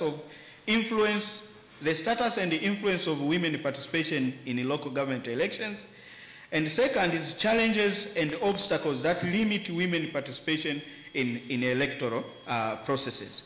And in this case, lack of decisive, mindset among women, patriarch system, and unleveled platform between men and women have been singled out to make the challenges and the obstacles. The guest of honor, finally, the author concludes with practical recommendations, fostering inclusive governance, holistic strategies for dismantling barriers, which include educational campaign and also but when we see the present consolidation would be very important to make it more appealing. For example, the comparative method that has been used requires some tenets of which has not been clearly developed. Comparative method is basically about looking at the object of the study in relation to another. And the object of the study is normally compared across space and time. That's why we required to look at the history of the cases. Oftentimes, there is trade-off, meaning that the more cases to compare, the less comparable variables available, and vice versa.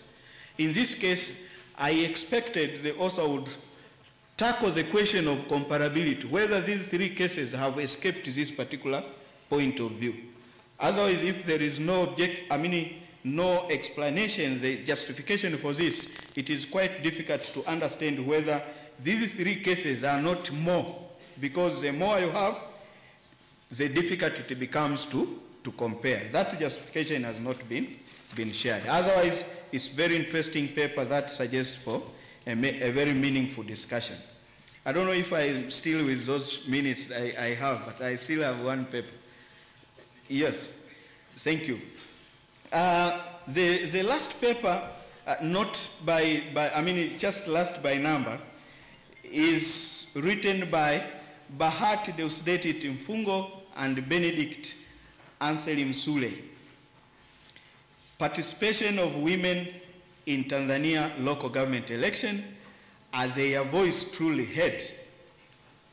I want again to start by commending the paper that it is very topical, interesting, and relevant, and for discussions given the ongoing gender discourses, especially related to women participation in governance and development processes. The paper brings on table the topical issues or agenda on women participation in governance and development processes. in this case, participation in a local government election. It highlights all kind of efforts that the United Republic of Tanzania has done to promote gender equality in local context as well as at global scale. The paper reminds the reader to commitments that the United Republic of Tanzania has subscribed, including the international protocols and conventions.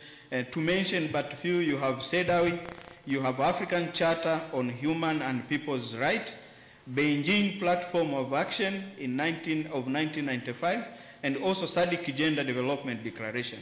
But when we speak about Beijing Platform of Action, we should not forget that this somehow introduced Tanzania to the international discourse about gender, because it was a platform that at some point it was the secretary of this convention was Gertrude Mongella, who is a Tanzanian. So we have to clap for ourselves.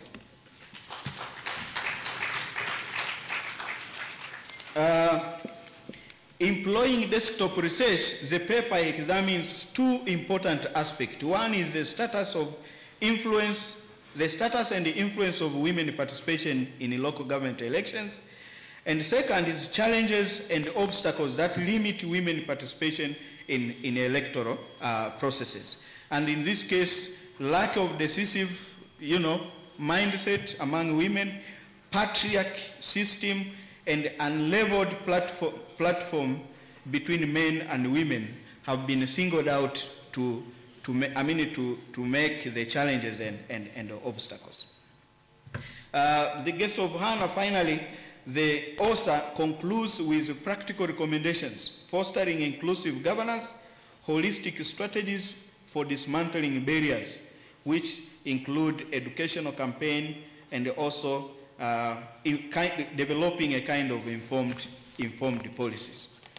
Now, with this quick scan of this paper, let me make the general comment about the paper. First of all, it is impressive because it introduces the question, the aspect of inclusive governance, which is very fundamental. And indeed, we have to take this into account that there is no development if any section of the society is left behind. And in this case, we are speaking of participation of women. And this has been an argument in by all gender activists, but again, the gender academics, the gender academic discourse. And I have somehow participated in these discussions because I also see, which is reflected in my two papers that also is cited in this particular paper, that we are discussing about why should we leave behind women in governance and development processes, leave alone election, which is a component of governance, governance processes. Now, while celebrating indicators of gender achievement, which we have had, because Tanzania, we are not that far, as a nation, we still need to consider reforms that bring on table everyone, in this case, bring on table women. No wonder why even the ongoing discussions about the Political Party Act is suggesting for special kind of considerations for women participation within political parties. And for that matter, I should end by recommending probably making use of empowerment model to enrich this particular discussion. And empowerment model has four components. One is economic empowerment, which is speaking about how can you participate in political processes if you do not have resources, because that is again an issue for participation among women. If at all even men can struggle to raise the resources for political participation, what about women who are not in the mainstream of these processes? The second aspect in the empowerment model is cultural empowerment. And here we are talking of trying to deal with traditions and customs that, pull back women when they aspire to participate within political processes. There is also political empowerment, which is participation in decision. Let us have women on the table when we are making decisions. And last but not least, psychological empowerment. And this is very much handled through provision of education to women. And I am happy to see many faces of women in this assembly. Guest of honor, allow me to end up there. Thank you.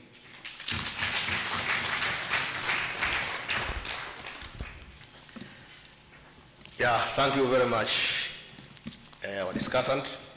Now, ladies and gentlemen, the door now is open for discussion. So you are allowed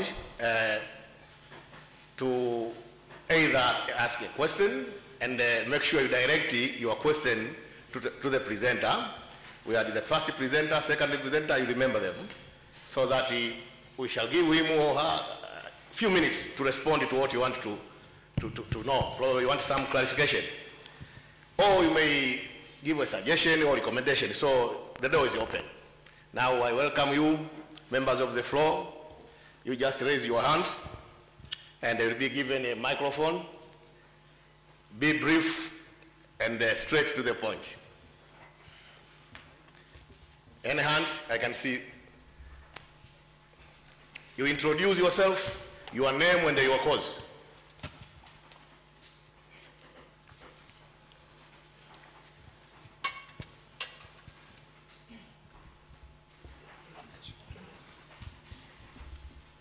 Thank you. First of all, I'd like to introduce myself as my name is Sunday Michael Mchopa. I pursue a Bachelor of Community Development at this college, and currently I'm the second year. But I have some few suggestions to the last presenter, Dr. Bahati, as presented by Dr. Bahati and written with Dr. Bahati and Dr. Sule. As I pursue community development, I would like to suggest some of the matters concerning some of the gender issues on the participation of women on local government elections. The first of all is we've seen that a lot of chances nowadays are given to women, and our government is striving hard on making sure that the chances given to women are upgraded and are given chances every day, and their chances are being promoted from day to day. For example, we are seeing that a lot of the activities are given chances of promoting women's seats, and not only that, but also the government is striving hard to sign in different treaties and protocols and conventions of international, making sure that the chances for women are improved within the country. For example, we've given by the last presenter on the protocols to the African Charter on Human and People's Rights on the rights of women in Africa, also called the Maputo Protocol. These all give the chances for women to take part in different aspects of the nation. But also for the further inclusion of women, we may promote mutual inclusive awareness from local level to the national level. And this can be done through the involvement of local leaders, the families, schools, colleges, universities, religious groups, and religious clubs. This will promote the inclusion of women from the local level to the national level, as the awareness creations will take the wider parts, and eventually the issues of women participation to the local government and national government issues will eventually be promoted. But furthermore, it is the matter of equitable and equal upbringing of the children. We've seen that a lot of these matters arose from the family levels, and people are just being upgraded and fostered with the challenge of this hierarchy of the men, that men are the dominance, those are men that the dominant of all issues. But if we will upgrade and bring our children in the matter that the issue of leadership, the issue of taking care of children, the issue of taking care of the family, and all matters concerning the nation is the matter of the all people, not the few peoples, all vested to the few people. Obvious, the matters of equality will be promoted, and women involvement in national and local government elections will eventually be promoted. And lastly, but not least, I'd like to quote on the matter that the empowerment of women will eventually be the empowerment of the society. Thus, I prefer more the inclusion of women in the election and in the matters of local government election. Thank you. Yeah, thank you very much. Yes, another hand, please. Okay, we'll go here, then we'll go there. Be brief. Thank you very much. For name, my name is Musa Warioba Mataba. I'm a student of bachelor degree in community development first year. And my question is direct to the first speaker, Dr. Kisale. My question is categorized into two parts. And the first part is, as we agree with your presentation that is concerning the local government election as a way for the development, and my question is, by referring the United Republic of Tanzania Constitution, Act number 5, Article number 5, Sub-Article 1, which gives the right of citizen to vote, and what's now the strategy of the government towards 2024 local government election to the youth who seems to be not participateful in an election. Most of the youth see the local government election as none of their business. But when we see the present government ensure the participation of the youth in development issues. So, what is the way forward of the government toward 2024 election to ensure the participation of youth in all election level? I mean by registration, taking position, and vote. Thank you. Thank you very much, Mr. Orioba. Go to that side now.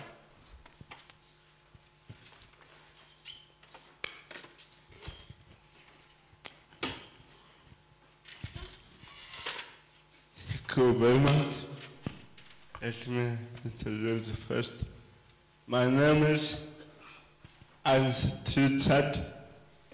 I'm a student of local government. I'm taking bachelor degree of community development last year of finalist.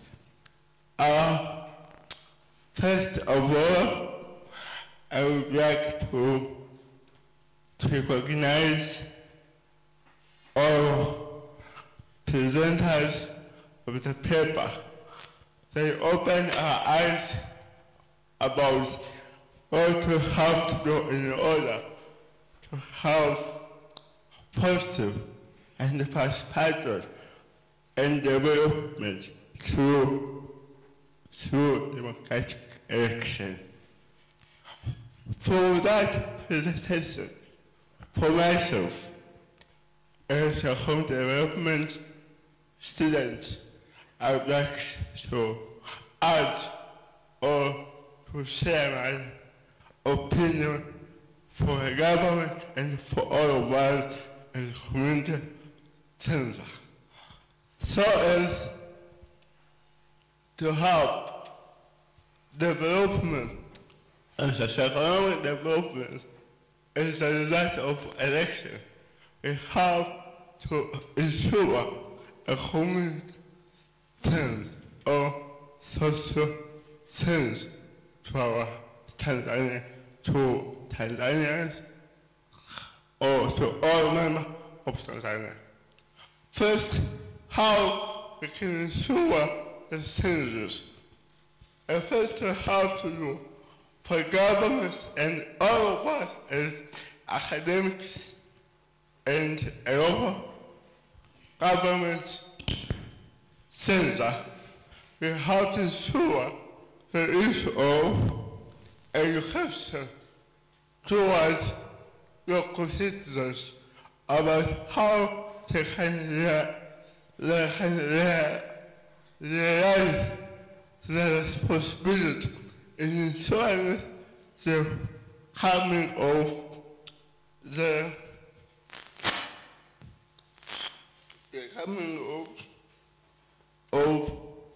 good leaders who can lead to positive change and development in their areas and government. There is a problem of education. Let me use all language for if I'm allowed. Ilitoa na maendeleo Tanzania. Tatizo kubwa la Watanzania hawana elimu. Wengi wanafanya elimradi. Wanachukulia uchaguzi kama swala ya ziada. Hatimaye wanachagua elimradi wamechagua. Wengine kumwambia kwenda kupiga kura aenda shule yote ni sawa. So we have to ensure we remove that perception so that everyone can have education. Second one, what I want to say in order to social change, in order to have a participation, is many Tanzanians are weak or are poor, so are in need. So many politicians, they take that weak as opportunity for themselves. So we also will have this program. We educate our community to ensure that they not use that weak to get leaders. Example, there is a problem of corruption. During the election, many Tanzanians, they look for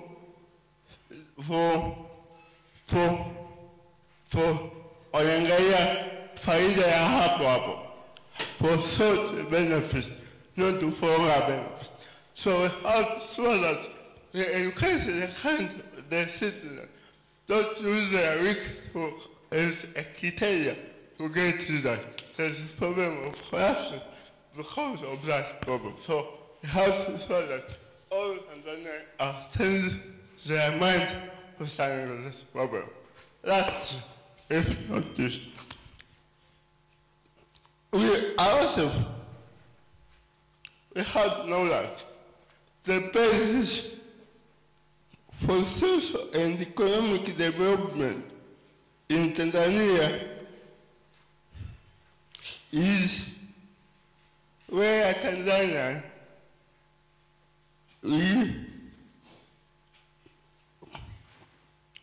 we were a true patriotism by putting people first and not their winnings or their profit.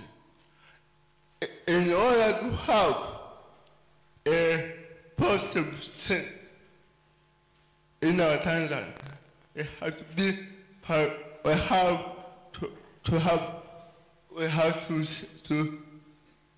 to come with patriotism, not come with our own benefit, start with people's benefit. So we have to look at the position and all system of getting leaders through election, about the local government election and the central government election. We have to show that the interests of men are that first, not just individual benefit. Thank you very much.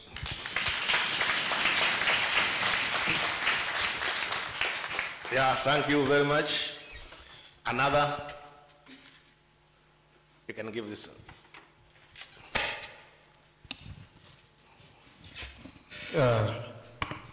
Asante sana. Mimi ninaitwa Fuadi Mwasposia. Ninasoma katika ngazi ya degree mwaka wa 3, degree ya local government. Lakini Nimefanya kazi kwenye ngazi hizo za msingi kwa miaka 15. Kwa hiyo nimechasimamia chaguzi 3 za serikali za mitaa kama assistant returning officer. Mimi ninachoweza kushare, nimesikiliza vizuri presentations tofauti. Lakini jambo la jumla ni kwamba tunazo nyaraka nzuri na kanuni hutungwa nzuri na vizuri kila mwaka. Lakini tunashindwa kuweka demarcations baina ya wajibu wa vyama vya siasa na vyombo vinavyosimamia chaguzi. Kwa mfano, tukiangalia kwenye voters registration, wajibu huwa unatolewa kwamba viongozi wa ngazi za msingi kama watendaji ambao ni waajiriwa washirikiane na taasisi za kiraia kwa ajili ya kutoa elimu kwa watu na kuhamasisha ili waweze kujiandikisha. Lakini kwa vitendo hilo huwa ni zoezi la vyama vya siasa, kwamba vyama vya siasa ndio huhamasisha wale wanachama wake wakajiandikishe kwa ajili ya kupiga kura, na zile taasisi ambazo hupata fedha kutoka kwa wahisani au serikalini kwa ajili ya kufanya kazi hiyo huwa hazifanyi hiyo kazi na kufika kwenye ngazi za msingi. Kwa hiyo wale wananchi ambao huwa hawana interest na masuala ya kisiasa na vyama vya siasa huwa hawatamani wala hawashiriki kujiandikisha katika kupiga kura. Jambo la pili, tunasema kwa mujibu wa katiba kama alivyonukuu mwasilishaji kwamba wananchi wanapewa haki ya kukatiba kwenye zoezi hili kwa ajili ya kuwachagua viongozi wataka. Lakini kiukweli katika kuteua wagombea, kuanzia kwenye zoezi tunapotangaza kwamba watu waanze kuchukua fomu, kwa sababu mgombea lazima adhaminiwe na chama, basi ndilo eneo ambalo mahali ambapo wazuri ambao wangependwa na wapiga kura huwa wanawekwa kando, na wazuri ambao wangependa wenyewe kwenda kuchukua fomu sheria huwa haiwatambui kwa sababu mgombea binafsi hana nafasi. Na kwenye ngazi za msingi hilo ni tatizo kubwa sana kuliko tatizo jingine lolote lile. Kwa hiyo wako wananchi ambao hawashiriki zoezi la kupiga kura kwa sababu ya fia, na wao huwa hawaoni kama kuna sababu ya kujibana kwenye chama chochote, kwa sababu baadaye huwa hatusemi kwamba anachaguliwa mtu kwa uwezo wake, ila tunasema chagua chama. Na hizo huwa ni kauli za wazi, chagua chama, usichague mtu. Mwisho nitoe ushauri. Ni muhimu tunapotunga kanuni za uchaguzi, hata mwakani tunapoelekea 2024, zoezi la usajili wa wapiga kura sio wakati wa election campaign. Election campaign inakuwa bado. Kwa hiyo vyama vya siasa visimame kama watazamaji kwamba zoezi hilo linaenda kwa haki, lakini shughuli ya uhamasishaji na utoaji wa elimu ifanywe na mamlaka inayokasimiwa kazi ya uchaguzi pasei. Huo ni ushauri wangu wa kwanza. Na ushauri wa pili, kama tunaweza kwenye ngazi za msingi, kwa sababu kunaelekea kama watu kuanza kugawanyika mpaka kwenye ngazi ya familia, watembeleani kwa ajili ya vyama vya siasa.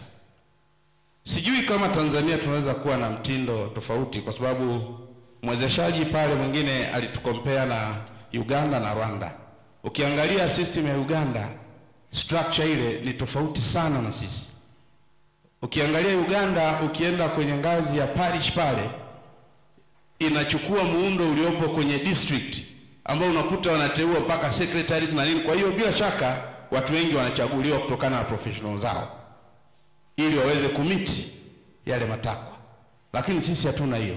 Basi tuwaruhusu watu wagombee kama wagombea huru, hasa kwenye ngazi za mitaa, vijiji na vitongoji, ili hii ya udhamini wa vyama vya siasa labda ianzie kwenye ngazi ya kata, pamoja na kwamba hayo mambo yanahitaji marekebisho pengine ya sheria na nini, lakini ni vizuri kuanza kufikiri ili kuona kama tutaweza kufanya hivyo. Asante sana. Thank you. Aha.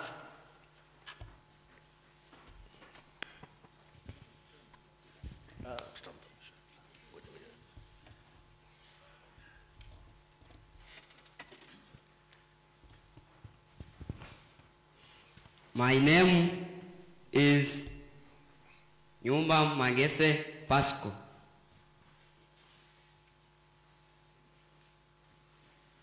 I study at level 4 in the program Basic Technician Certificate in Community Development. Continue, sir. You're okay. I remember that the government of Tanzania election is conducted after 5 years. That ensure all citizens have the rights to participate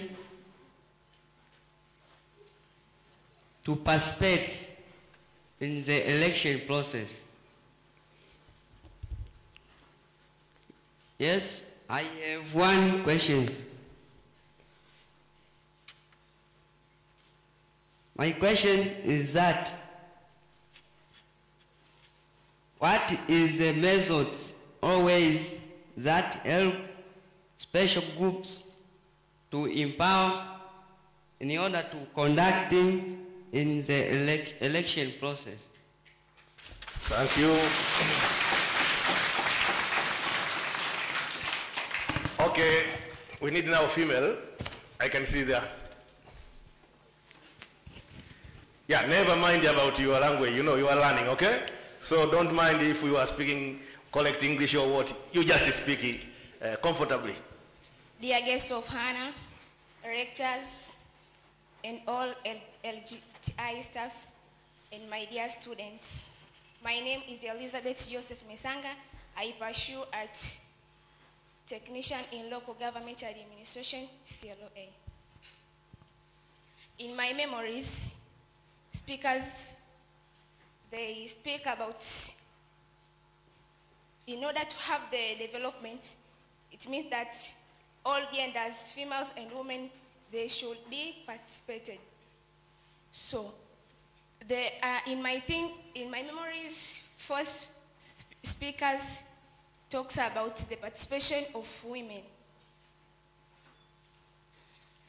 Women, they face different obstacles like cultural practice, social practice, and cultural practice, mindset, and some women, they are not well in economic. So what should the government should do, or what those women should do in order to be voted, in order to get the chance to be leaders? So what the government should do, and those women wants to be the leaders. Also, in our country, there is people who have disabilities, and in Tanzania, in my observation, many Mtaa chairperson or village chairperson, mainly they are not disabilities.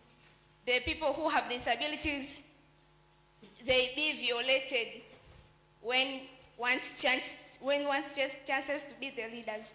So what the government should be do in order to ensure that those people which have disabilities are participated well in election. Thanks. Thank you very much, madam.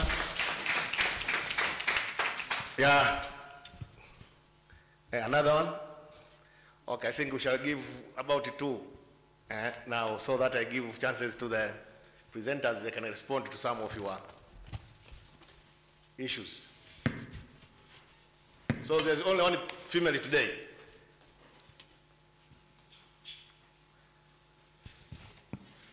Okay, thank you. Thanks for guest speakers. My name is Koro Donald Mbela from Bachelor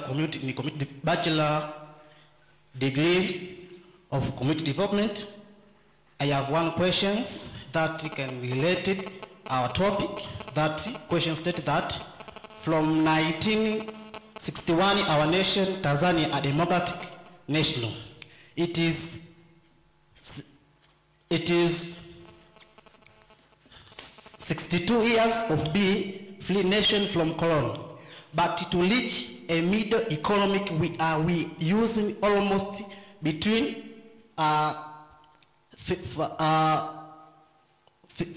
59 up to 61 years. So, what are cause and the major challenge that cause to show the slow community development from local to national level?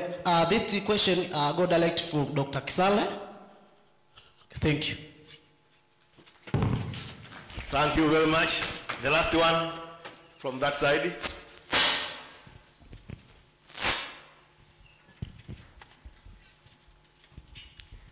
If you have a question, remember to direct your question to the specific presenter. Asante sana. Kwa jina naitwa Saidina Huseni. Nachukua degree ya utawala wa serikali za mitaa mwaka wa kwanza. Mimi direct nidili moja kwa moja kwenye swali langu kuhusiana na tunapoelekea kwenye uchaguzi wa serikali za mitaa. Always I wonder kwamba councillors wana persuade kazi zao sasa madiwani kwenye local government levels, lakini uchaguzi wao unafanyika kwenye serikali kuu. Alafu ukiangalia mwakani wao wanamaliza, wenye viti wale wanamaliza uongozi na haja ya muda wao, kwamba diwani yeye anasubiria 2025. Kwa hiyo wote wana, yani how mlipo present hiyo paper, kwa nini katika kipengele cha kurecommend ili kuweka kwamba au sijui ndio central or local relation, kwa nini hawa uchaguzi wa serikali za mitaa upande wa madiwani tukaufanya na wenye viti na wajumbe ukamalizikia pale, alafu uchaguzi mkuu ubezi moja kwa moja kwa wabunge na rais? Kwa sababu kuna wakati tunawanyima hapa haki ya msingi katika uwakilishi kwa namna moja au nyingine ya kuweza, kuna gap kidogo hapo mimi naliona kidogo linanipa shida kidogo kwa uelewa wangu, linanipa challenge kidogo. Hebu naomba hilo nisaidiwe kwa kweli. Asante Saidina. Okay. Probably the last chance for a female student. Any female student. This is a special. Okay, I can see the front one here.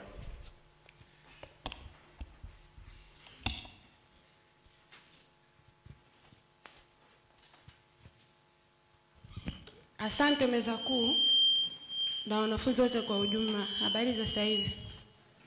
Kwa majina naitwa Martha Upendo Sanga, nasoma Bachelor Degree in Local Government Administration and Management. Swali langu lilikuwa direct kwa Mr. Melkiadi. Nilikuwa nataka kujua au anipe clarification kidogo, ni kivipi zile criteria alizotumia kudistinguish kutoka nchi moja mpaka nchi nyingine zinasaidia katika maendeleo au zimepelekea maendeleo kwenye hiyo nchi. Asante. Asante sana. Nafikiri Mr. Melkiadi amekusikia. Okay, now we have come to an end of that session. Now I welcome the presenters. I will start with Dr. Nosisi to respond to some questions or issue raised or anything. So Dr. Nosisi, I will give you, I think, 3 minutes to respond to some of the issues which have been raised by our students and the other members.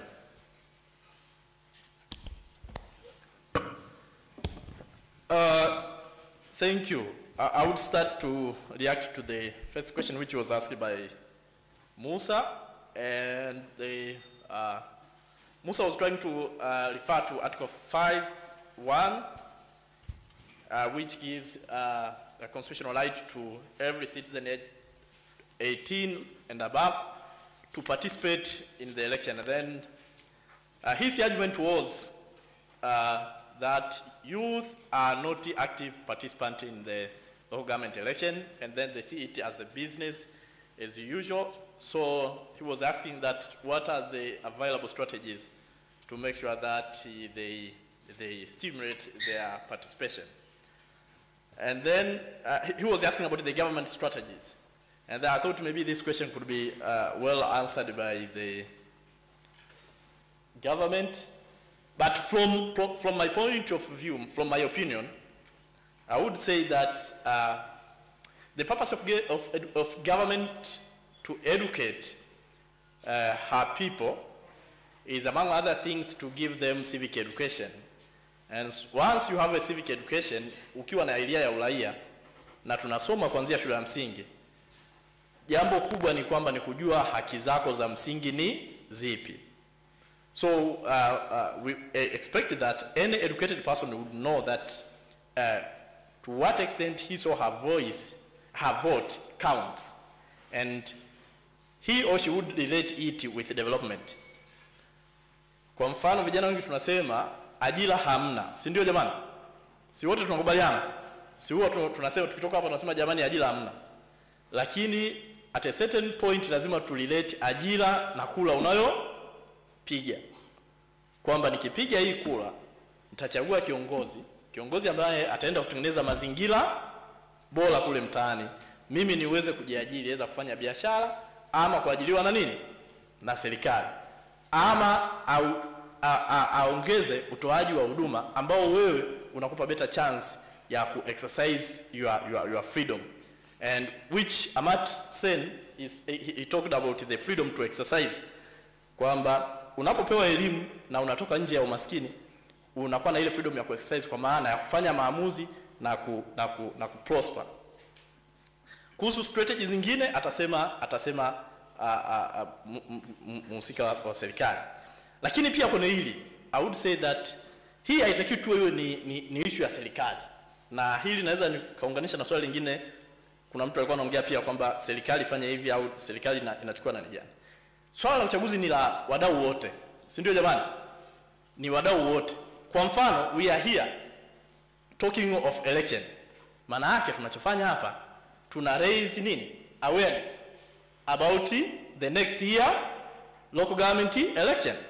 So the first point that we expect here, all of us to register and vote, or to participate as what? Contestants. Si ndio jamani? Kwa whether na mwingine alisema hapa vyama vya siasa visihusike. No. Kila mdau, vyama vya siasa nao inatakiwa raise awareness. Viwaambie watu wao walifanya nini? Register. Civil societies organization lazima nazo ziseme. Iwe makanisani lazima kote wafanye nini? So we have different mechanisms of raising the awareness of not only the youth, even other special groups and other people to participate. Another one, the other question which was directed to me, someone was asking about why has it taken long to reach middle income countries. If you go direct to our Tanzania National Development Vision 2025, ile vision maendeleo yanakuja kwa kuwa na direction, kwa kuwa na maono. Maono ya nchi yetu yaliwekwa na mpango wa maendeleo, dira ya maendeleo ya taifa. Dira ya maendeleo ya taifa ilisema ifikapo mwaka 2025 ndio inatakiwa tuwe tumeingia kwenye middle income countries. Ndio maana nikasema tujipigie makofi kwamba tumeingia middle income countries mwaka 2021. Si ndio jamani? Ya kama sio 2020. Kwa maana yake tuliingia hata kabla hatujafika 25. Sasa maendeleo ni process. Maendeleo is not just an overnight process. Well, it takes so long also. Mnapanga na kupanga ni kuchagua, kwa hiyo mkishapanga ndio mnafikia kule mliko panga. So sisi tulipanga tufike 25. Na 25 hiyo ndio tumefika hata kabla haijafika. Kwa hiyo tujipongeze tena kwa hilo na tuipongeze serikali kwa hilo. Kwa sababu tulipanga hiki, wacha tukubaliane na hicho tulichopanga kwamba tumekiachieve sasa. Nadhani muulizaji atakuwa amenielewa. I think those are the two questions which we are directing. Thank you so much. Yeah, thank you very much, Dr. Nasisi. Now I welcome Mr. Rashidi. 1 minute, where you are, you can use that microphone.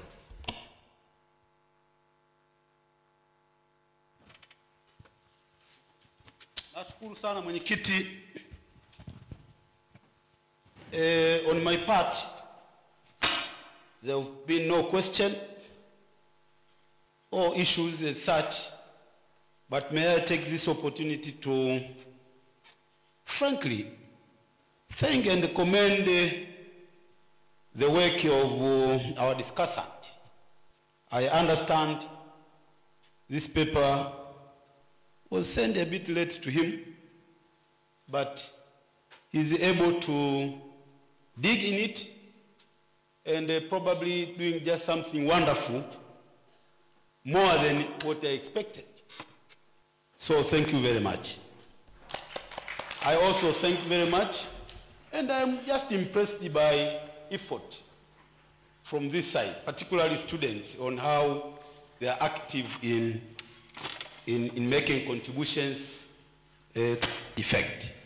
Mwisho kabisa, lakini sio kwa umuhimu, nishukuru meza kuu kuanzia kwa mgeni rasmi, mwenyekiti wa Convocation na uongozi wa juu wa LGTI.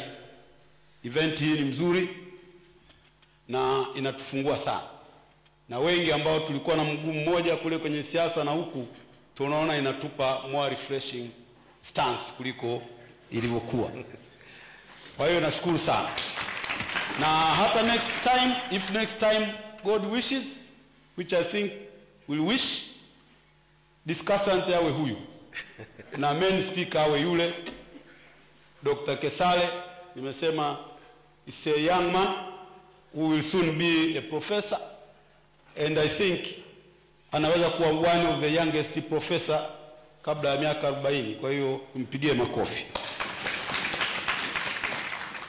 Huyu discussant ni nanume, kwa hiyo tumpigie makofi tena. Asante. Asante Mr. Rashidi. Now Mr. Ngomange, 1 minute. Okay, thank you.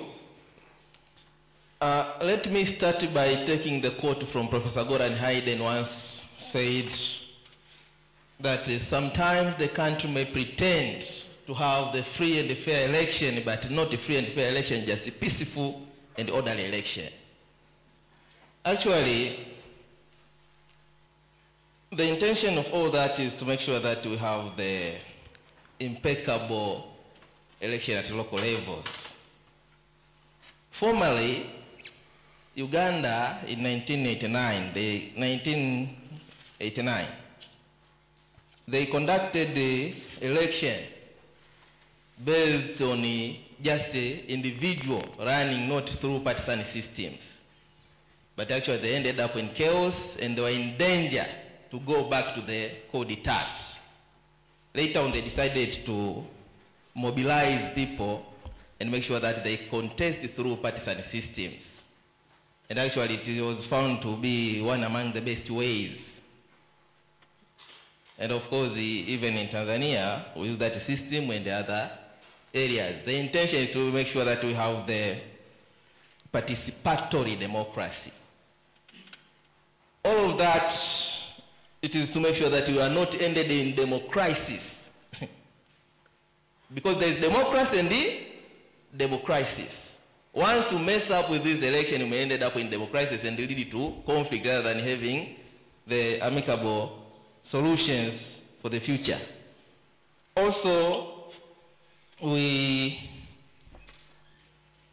our neighbors have a decentralization policy, which is good for the enhancement and the proper practice in local government, including local government election. But in Tanzania, we have to at least quicken on that to have this decentralization policy, because there's, for now, we are somewhere else. Otherwise, let us vote, let us participate, let us have the election which could lead us to workable solutions which are solvable, diffusable, and utilizable. Thank you. Thank you, Mr. Ngomange. Dr. Mfungo, 1 minute. Yeah, I would like to thank you, MC, but also the entire high table. But I would like also to thank members of the floor for following what we were just presenting just a moment ago. Actually, I had no questions so far which came to me, but there are some suggestions trying to improve to what I was trying to present there. Chopa was trying to add some measures on how to improve the engagement of women, of which I'm saying it's okay. These are not exhaustive, as we are saying, and this is just a learning process. And as we are learning, actually, as you write a paper, you open up for another person to come out with another issue.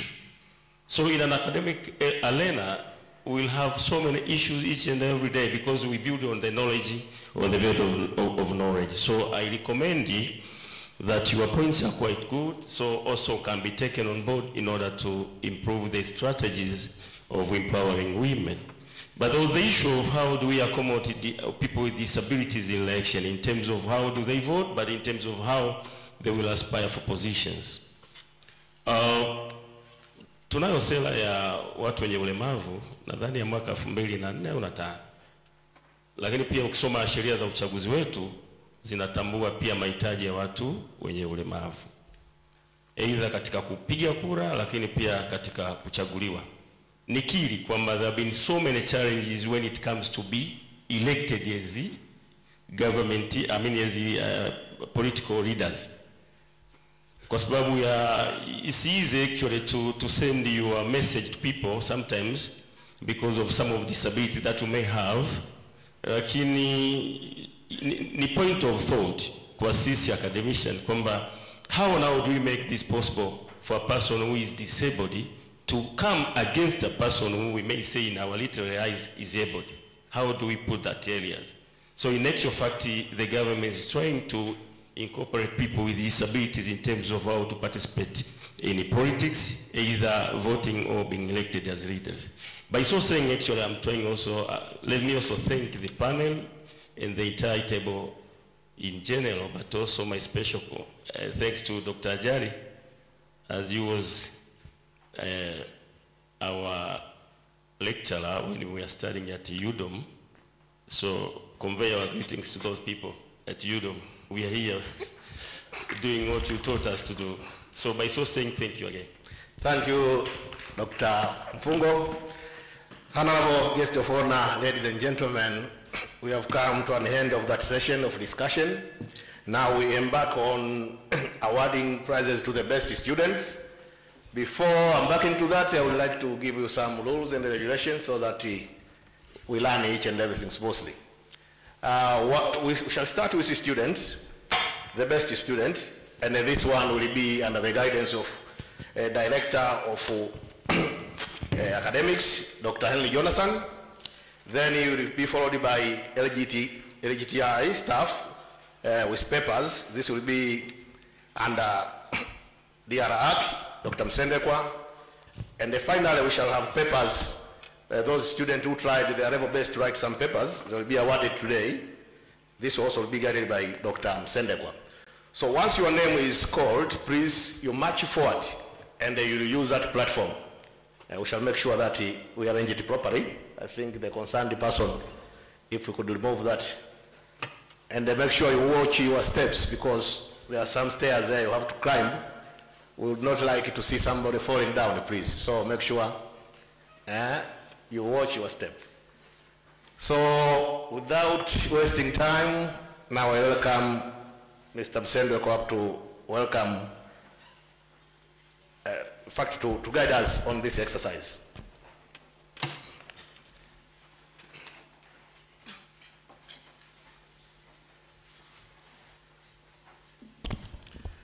Dear guest of honor, as an academic institutions, we do recognize the best performance students with outstanding performances from level 4, which is the basic technician certificate, to level 8, the bachelor degree.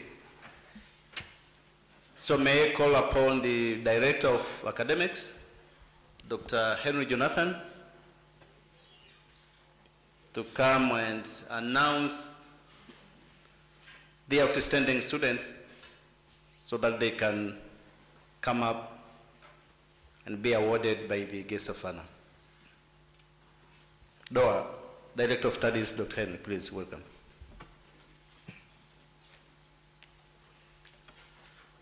So once your name is mentioned, you march forward, you use that is there, you shake hands with the high table, then you go where you are. So we want this exercise to be done very fast, please. Observe that. Henry, you are warmly welcome.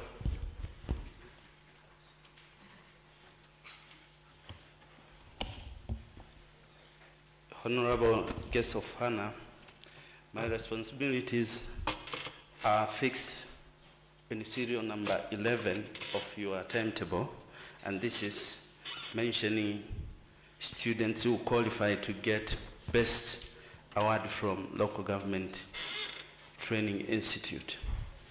Honorable guest of honor, it is and it has been the tradition of local government training institute to award on an annual basis students who are doing better into their studies. Of course, in obvious ways, we do appreciate all the performance of students who are graduating tomorrow, but again, academic arena requires recognition of best student out of them. So, honorable guest of honor, will be critical criteria for selecting these students. The critical criteria was you must have first class in cumulative GPA. Therefore, guest of honor, I have 4 awards in my disposal. Number 1 will be best students by program, whether HR, procurement, or whatever. Number 2 will be best students by level, whether 4, 5, 6, 7, or 8. And we will be having best students by gender, female and male. And then the last category will be Rector's Award. So every category, 3 individuals will be awarded. And here I start with Department of Local Government Administration and direct it to the NTA Level 4, BTCLA. Number 3 is Elizabeth Edwin Chiwango. Come forward, Elizabeth.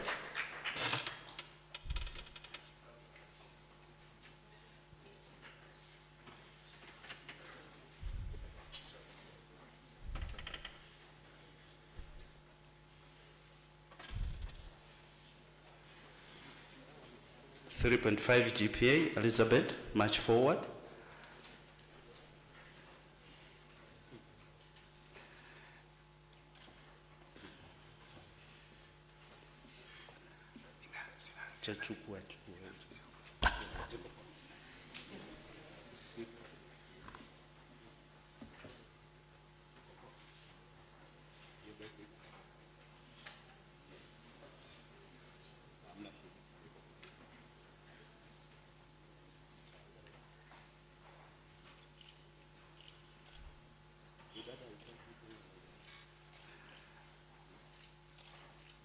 And then in the first position, number 1, there is a tie of 2 individuals who would match together in front. This is Ramadan Ahmadi and Merawa Mashaka.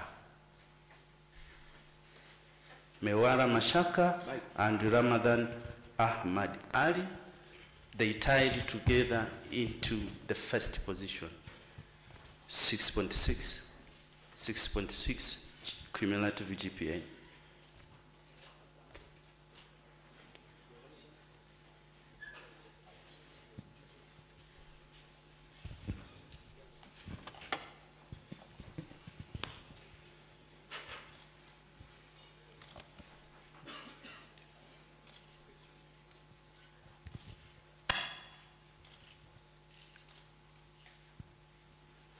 Best student, NTA Level 5, TCLOA, we have only 1 person.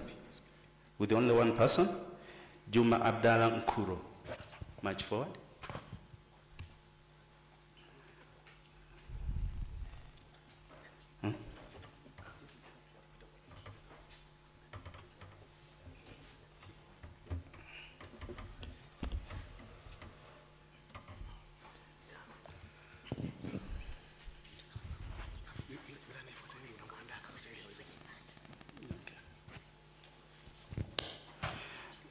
Then we go to NTA level 6 DLA.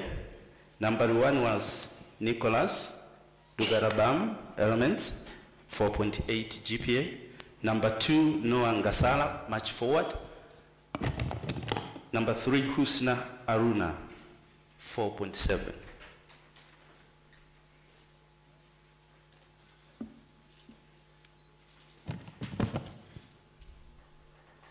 Number 1, Nicholas. Number 2, Noah Ngasala. Number 3, Husna Haruna Ibrahim.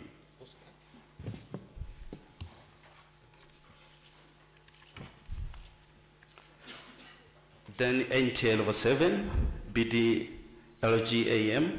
Number 1, Novatus Valentine Masawe. Number 2, Venance Edgar Edward. Number 3, Albert Edson Ngwasa. NTA level 7, local. Number 1, Novatus Valentine. Number 2, Venance Edgar Edward.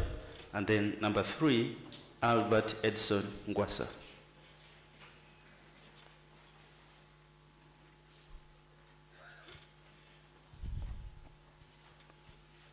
Year 2, NTA 7, prepare yourself. Number 1, Elisha Samson. Number 2, Musa Nkumbo. Number 3, Suleiman Daudi. NTA 7, year 2.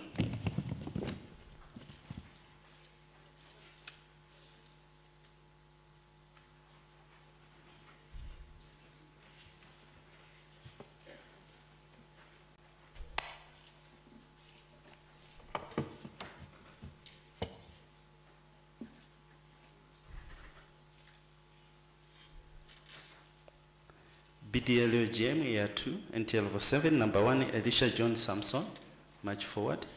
And then number 2, Musa Mkumbo. Number 3, Suleiman Daudi.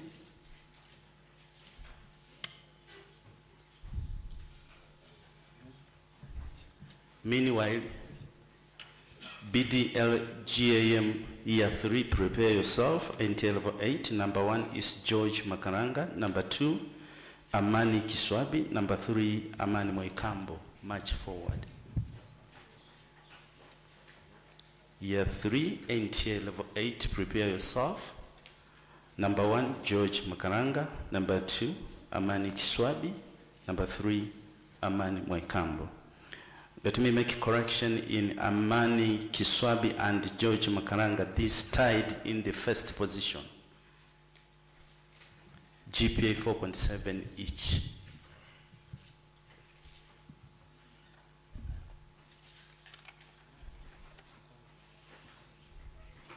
Then,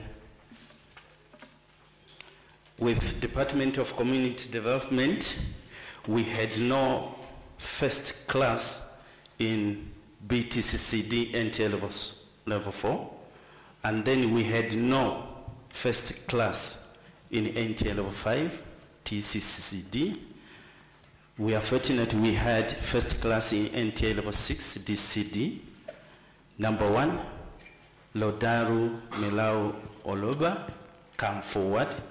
Number 2, Frank Jared Mlai, come forward. And then number 3 is Pasco Mokola. Where is Lodaru?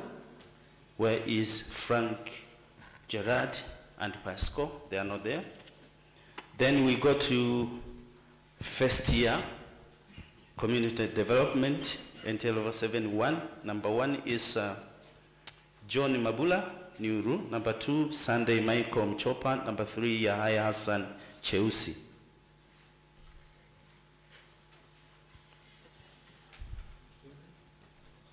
So Sunday Michael Mchopa and Yahaya Hassan Cheusi tied into second position. They all had 4.6 GPA. And then BCD, year 2, NTA level 7, prepare yourself. Number 1, Husna Abdallah Dilunga. Number 2, Jacqueline Meshak Chibiriti. Number 3, Shaban Kost Kiteve. Move forward, please. BCD year 2, NTA level 7. Number 1, Husna Abdallah Dilunga. Number 2, Jacqueline Meshak Shibiriti. Number 3, Shaban Costa Kiteve. With the second position, there is a tie here between Jacqueline Meshak Shibiriti and Shaban Costa Kiteve. Both got 4.4 GPA.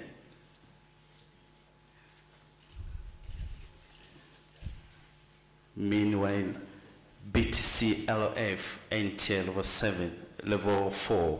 This is Department of Local Government Accounting and Finance. Prepare yourself. We had only 2 individuals who managed to get first class, and they all tied into first position. This is Ali Bakari Kipweza and Frankie Pesto Mlangu. Move forward, please. NTA level 4, BTCLF.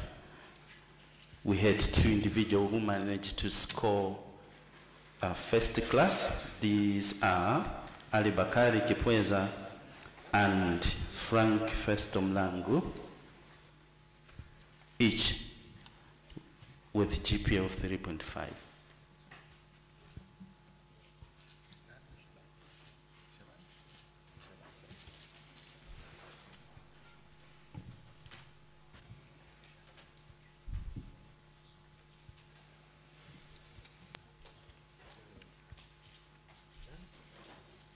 We had no first class in NTA level 5, I mean TCLOF, but we have 3 individuals in the DLF NTA level 6 who tied together, 4.6 each. These are Holasi Milambo, move forward. Shaban Ali Ramadhani, come forward please. And the Njama Zabrina.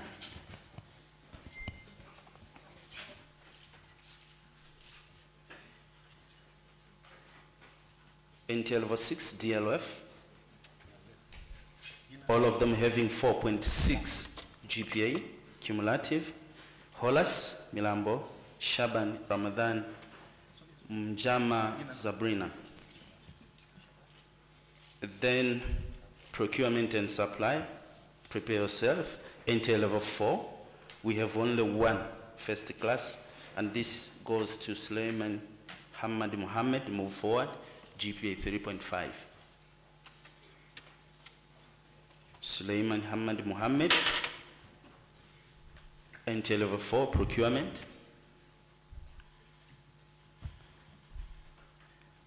Again, we had no student in NTA level 5 with the first class, but we have NTA level 6 procurement, 2 individuals having 5.0 GPA. These are Noel Muhako and Mariam James. Move forward. And number 3 is Donald Philemon Kwele.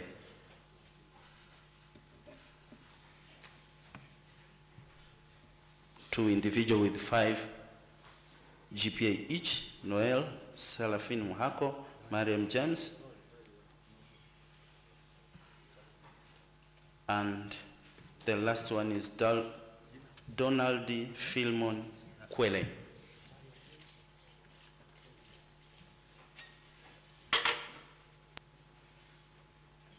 We move to Human Resource Management Department. We had no first class in NTA level 4, BTC HRM. So we go to NTA level 5. We have only 1 person who managed to get first class, and this is Victor Abel Orio. March forward.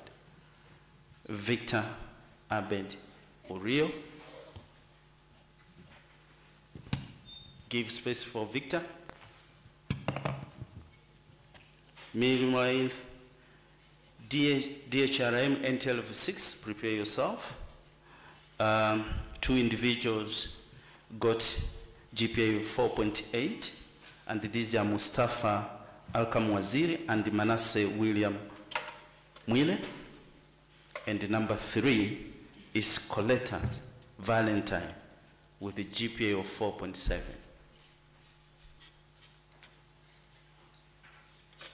Mustafa Kamwazir, Manasseh William Mwile, and Coletta Valentine. BDHRM Year 1, NT Level 7.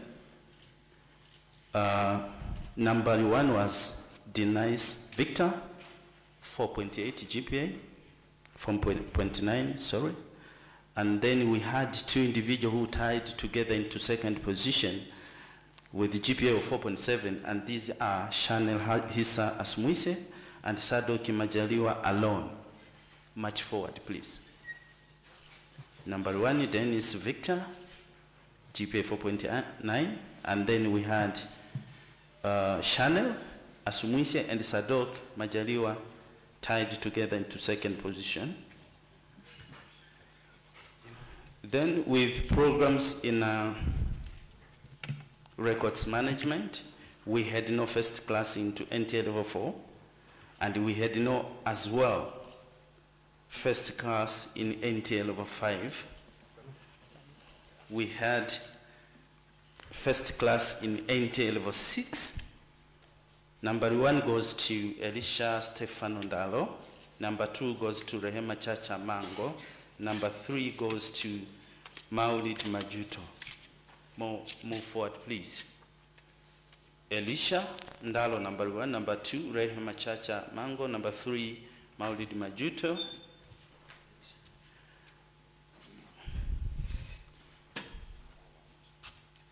Now we go to next category by level. NTA level 4 student, best student of the year. It's Ramadan Ahmad Ali, 3.6 GPA. Best students, NTA level 4. Ramadan Ahmad Ali. March forward, please.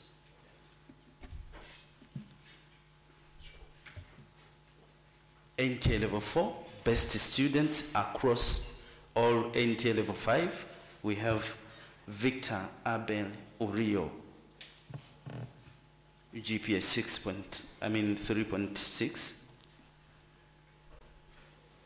For NTA level 6, across all departments, best student was Mariam James. Mariam James, 5.0 GPA.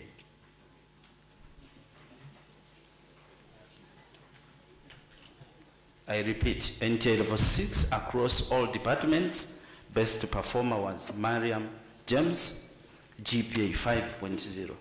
Can we clap our hands for her, please? For NTA level 8, we have 1 individual across all departments, Amani Kiswabi Amani, GPA 4.7.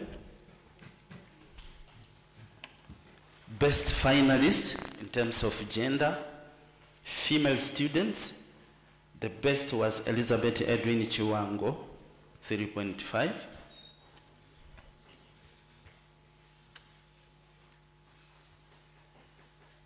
Let us have a clap for this person.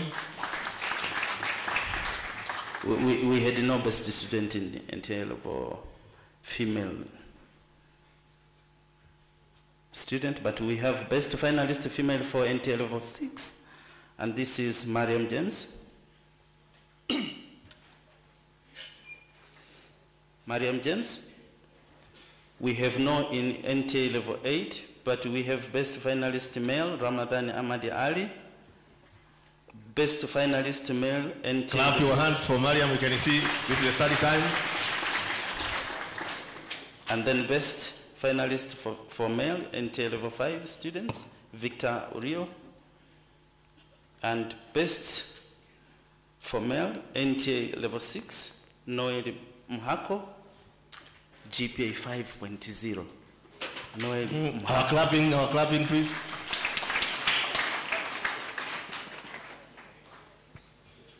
Best finalist for male, NTA level 8, Amani Kiswabi, Aman, 4.7 GPA. Yes, another clap.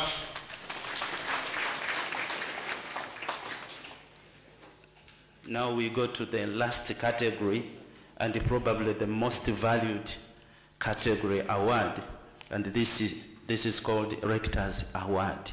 Another clap for this gentleman here.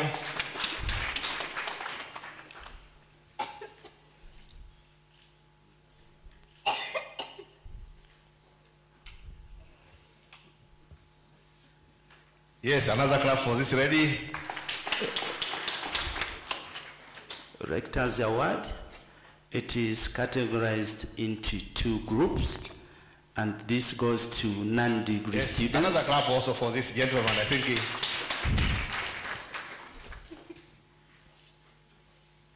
the big award now, Rector's Award, goes to 2 categories. Number 1 is non-degree students, and number 2 will be degree students.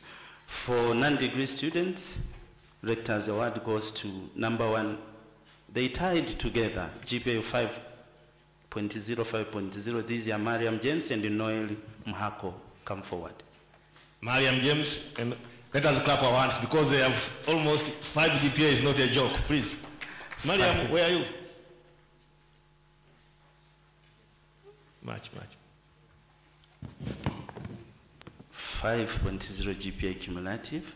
Both Rector's Award goes to Mariam James, Noel Mhako for non-degree students. With degree students, the Rector's Award goes to Amani Kiswabi Award,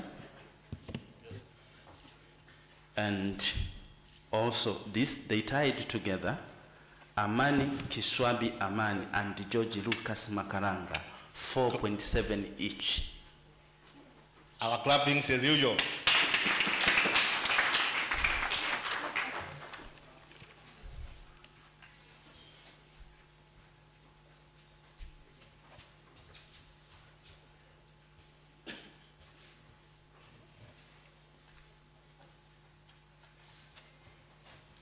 Also to Mr. Makaranga, let us clap our hands for him. As a sign of appreciation, yeah? Honorable guest of honor, my responsibility has come to an end to this final Rector's Award. Thank you for listening. Thank you. Thank you very much, Dr. Jonathan. Now we go to prizes for LGTI staff. I welcome Dr. Msendekwa. Thank you, guest of honor. I have awards for academic staff and the students who wrote some papers for this year's theme. We had 3 conditions. After advertising the theme of this year for the convocation, so we called for papers for any academic staff or students to write. So the 3 conditions were: 1, you write a paper.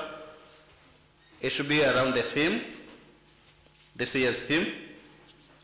2, you submit to the RCC. RCC is the Research and the Consultants Committee.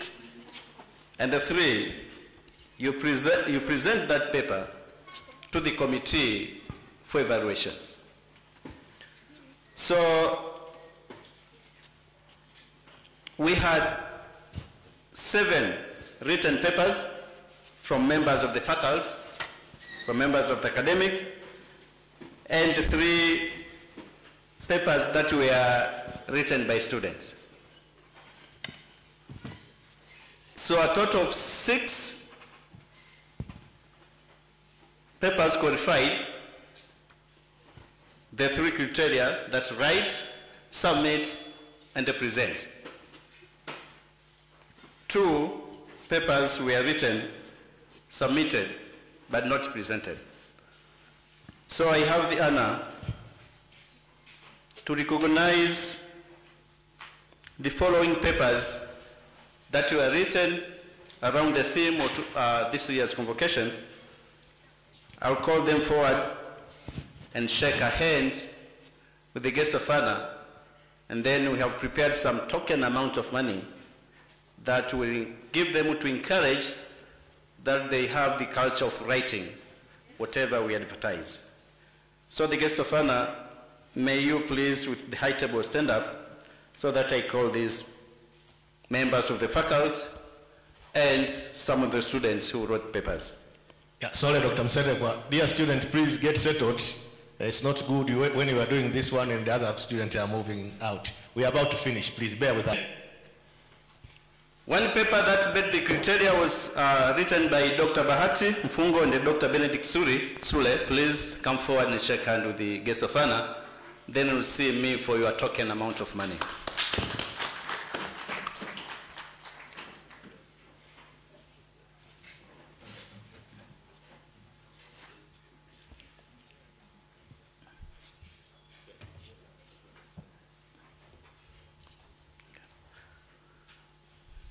The other paper was written by Rashid Taka and Paul Fat.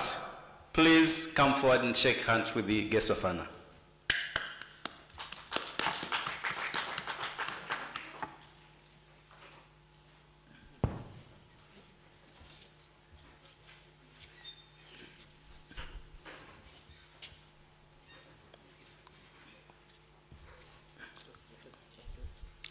The third paper was written by Ngomange Melkiad. James, please come forward and shake hands with the guest of honor.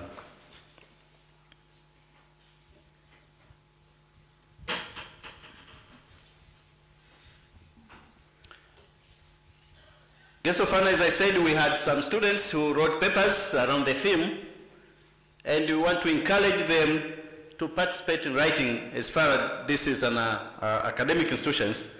May call upon Dennis Victor, a bachelor student who wrote paper for the convocations.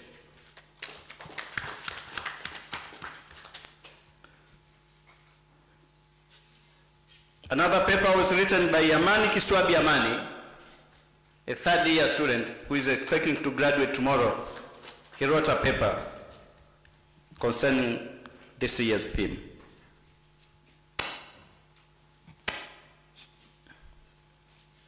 And the third student was Najim Yemerwa, a third-year student, Law Government Administration, third year, who wrote a paper concerning the theme.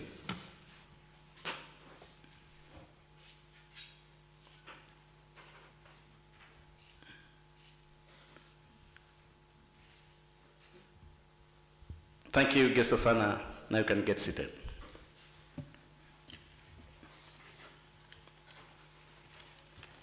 Yeah, thank you very much, Dr. Msendekwa. Now we are going to the end of our session, so I would like to invite you to give us a word of thanks. But before that, I would like to give some announcement.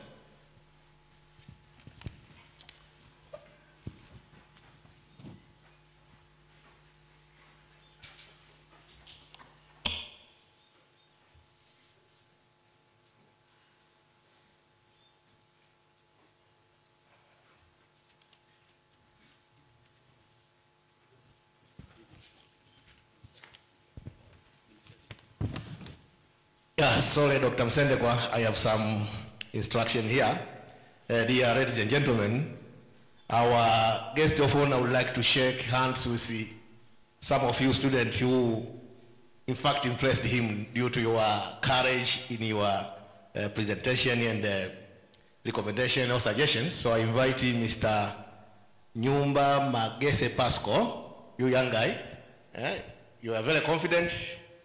He is an NTA level 4 student, but he was very confident. We want this type of encouragement. Okay, Mr. Anslet, you also come forward. Let us clap our hands because it takes courage to, yeah.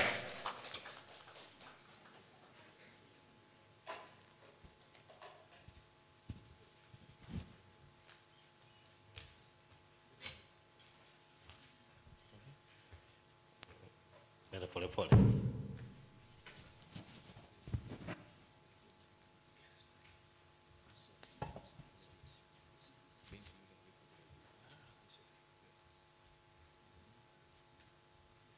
And I remember there was one female person.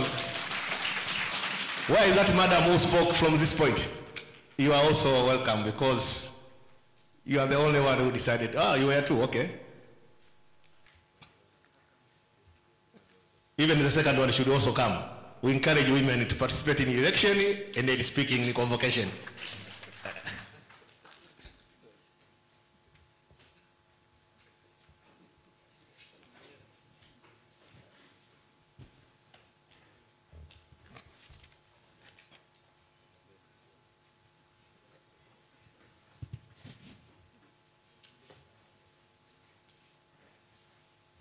So you can see the courage of speaking sometimes will make you go home with something, as you can see.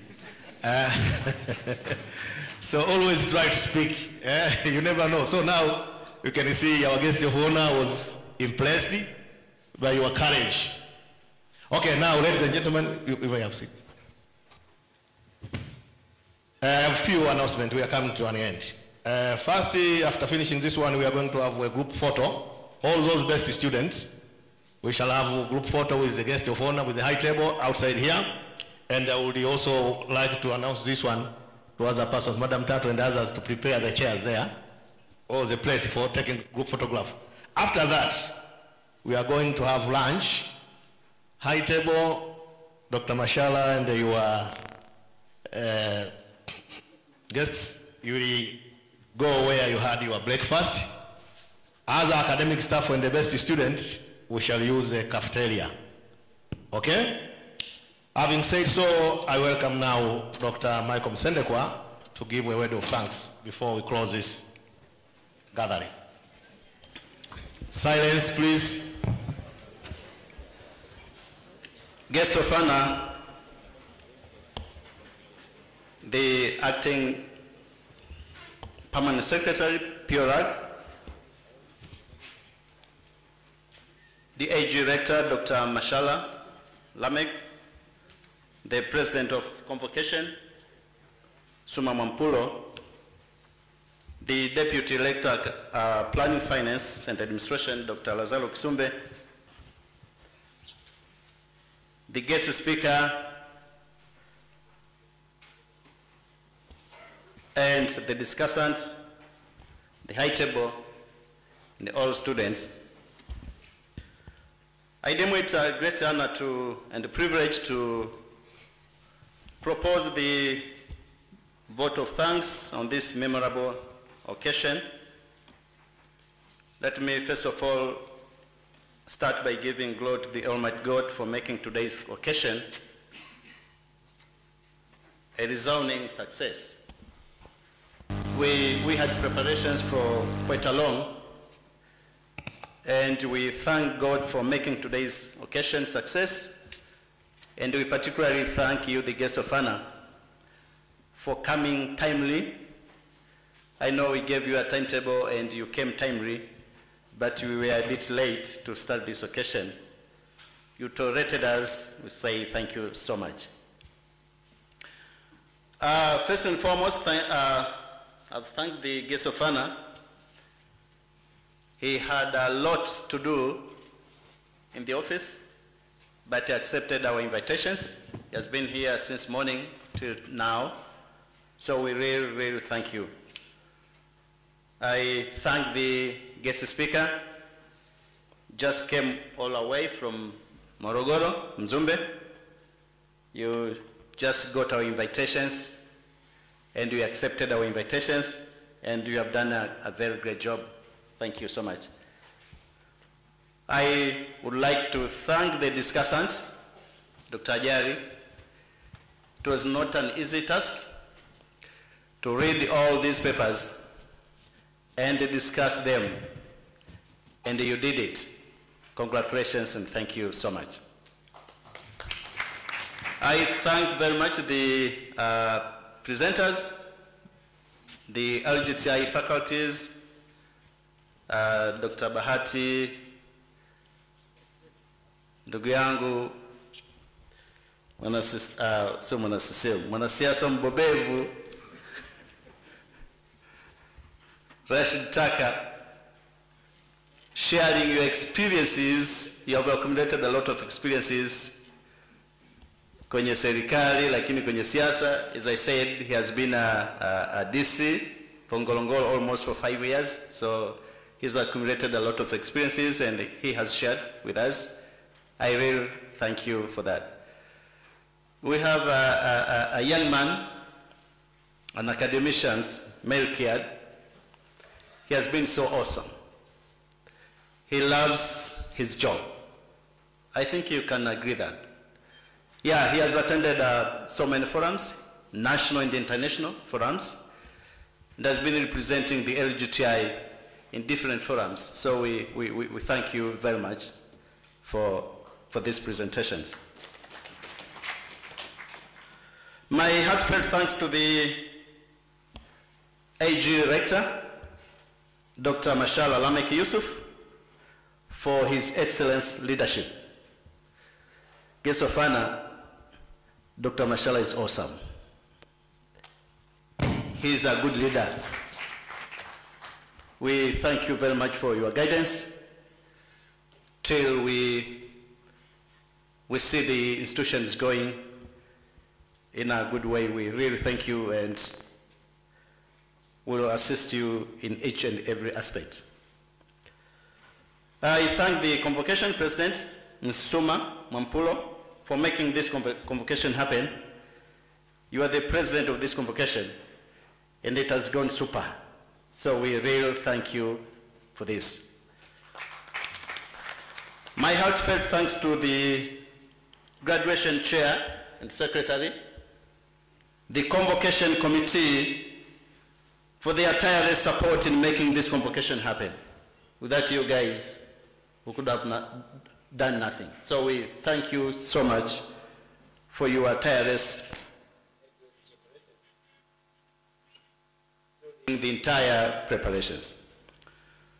My heartfelt thanks to the directors of the local government training institutes, heads of various departments and members of academic staff and non-academic staff for their valuable contributions to this year's convocation theme.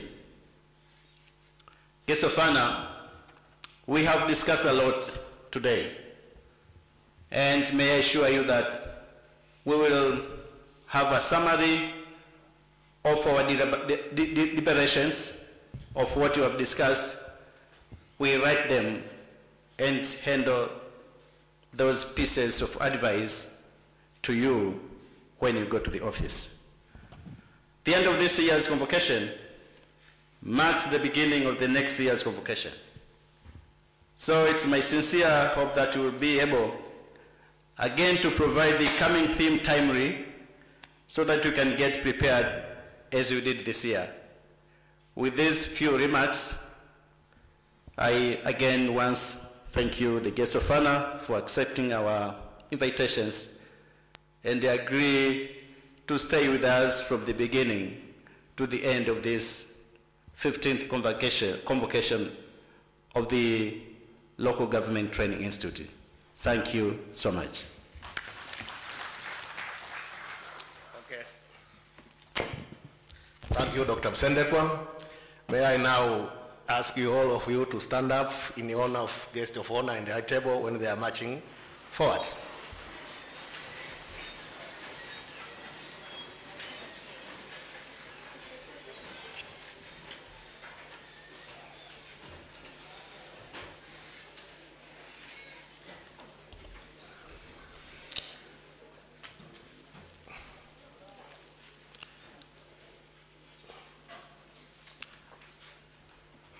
Okay, best students and the LGTI academic staff and others, you may join in.